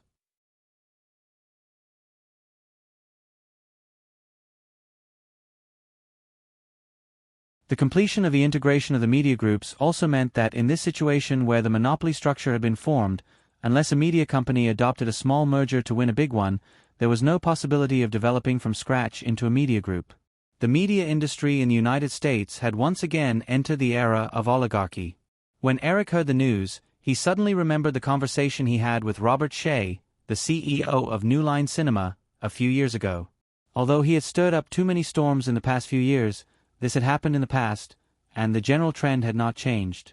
Fortunately, Firefly had managed to complete her arrangements before that happened. Today was the third day of rehearsals for Wannabe. Eric spent 2 days watching and guiding the girls in the Spice Girls performance for the entire MV. Although there had never been a shortage of female singing groups in the history of music, the Spice Girls were the ones who had truly brought the style of female singing groups to the world. Therefore, in the original history, although many people thought that the Spice Girls MV and live performances were very cool when they first rose to prominence, in the eyes of Eric, who had more than 10 years of experience, the Spice Girls dance performance during the MV was simply too horrible to watch. Therefore, Eric naturally asked the choreographer to recreate some classic dance moves for the girls based on his memory. In the studio of Pineland Film Studio, because the set was open, dozens of pairs of eyes were curiously looking at Eric, who was putting on a Stan Nikon camera. Everyone, including the 5 girls and the Spice Girls, was surprised. Carolyn and Melanie helped Eric check several parts of his body before Simon Fuller came over. He looked at Eric, who was wearing a shock absorber vest and holding a balance bar and adjusting a lightweight camera. With a look of disbelief, he asked, "Eric, are you planning to shoot this MV yourself?" Eric nodded and looked at the astonished Simon Fuller. He smiled and said, "Can't I do it myself?" "No, oh, of course you can." Simon Fuller quickly shook his head. What a joke. If Eric Williams was going to shoot the MV himself, who would dare to say no? Seeing that Simon Fuller couldn't react for a while, Eric said, "Everyone here should have signed a confidentiality agreement, right? Tell them again, before this MV is completed, don't disclose this matter." During this period of time, the news of Eric's arrival in the UK had already appeared frequently in the local media. News of the formation of the Spice Girls also spread like wildfire thanks to Simon Fuller's manipulation. However, the outside world only vaguely heard that Eric was going to guide the Spice Girls in producing a song. Other information was strictly kept under wraps. When Simon Fuller heard that Eric was going to be the cameraman, his first thought was to immediately call a certain newspaper. This was a major piece of news. However, when he heard Eric's special instructions, Simon Fuller had to give up on this idea. "Okay, Eric, I'll arrange it. Then, let's get started." Eric nodded and walked to the side of the set. He motioned for the MV director, who had been invited by Simon Fuller but was destined to lose his presence, to get ready to start. Following the instructions of the stage supervisor, all the extras quickly began to get into position. The 5 girls of the Spice Girls stood at the starting point. The director, who had silently lost all his power, looked at Eric and waited for him to make an OK gesture. The accompaniment of "Wannabe" started to play. In order to keep it as confidential as possible, regardless of whether it was rehearsals or official filming, only the accompaniment would be used. Although everyone had signed a confidentiality agreement, it was hard to guarantee that no one would be tempted by money to reveal something. The British paparazzi were world famous for their ability to dig up news by hook or by crook. If the lyrics were leaked in advance, it would be very interesting. Accompanied by the music, the 5 girls laughed and joked around as they entered the camera. Eric stared at the monitor and began to move slowly with the girls. The key to good long shots was to quickly find the focus of the camera in the constantly moving chaotic image and complete the composition to show the creator's intention. The script for the Wannabe MV was written by Eric based on his memory. The plot was roughly about 5 girls with strong personalities who broke into a club and turned it upside down. Perhaps because Eric was personally controlling the camera, less than a minute into the first rehearsal, one of the girls accidentally fell down and the filming had to be paused. Seeing the baby-faced girl, who was set as Babe Spice, look at him with an uneasy expression as if she was about to cry, Eric had to personally comfort her.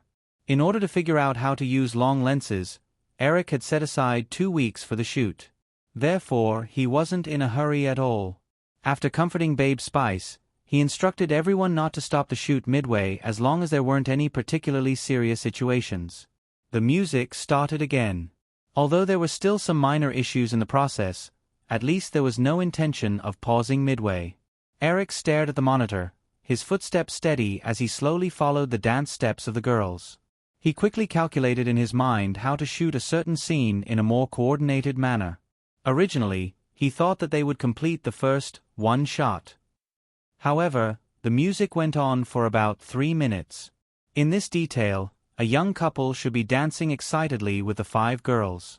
However, Eric suddenly felt that the actress in the pink dress on the left side of the monitor looked familiar. He subconsciously raised his head to take a look and was immediately stunned. Although she dyed her blonde hair and the pink jumpsuit didn't match, her slightly tanned skin, dark eyeshadow, and her iconic cold face, who else could she be other than Victoria Beckham? Oh no, she should still be Victoria Adams now. Perhaps, she would always be Victoria Adams in the future. WTF? Is someone joking with me? Eric had a strange and funny feeling in his heart. Of course, he would not ask about the selection of the MV actors. Previously, it was only the director of the MV who was responsible for explaining the scenes for these actors. Only now did he realize that the mythical beast, Strange, had sneaked in again. The music continued and the performance of the 5 girls did not stop. However, everyone noticed that Eric had paused for a few seconds beside the girl in the pink dress. Victoria Adams naturally felt it too.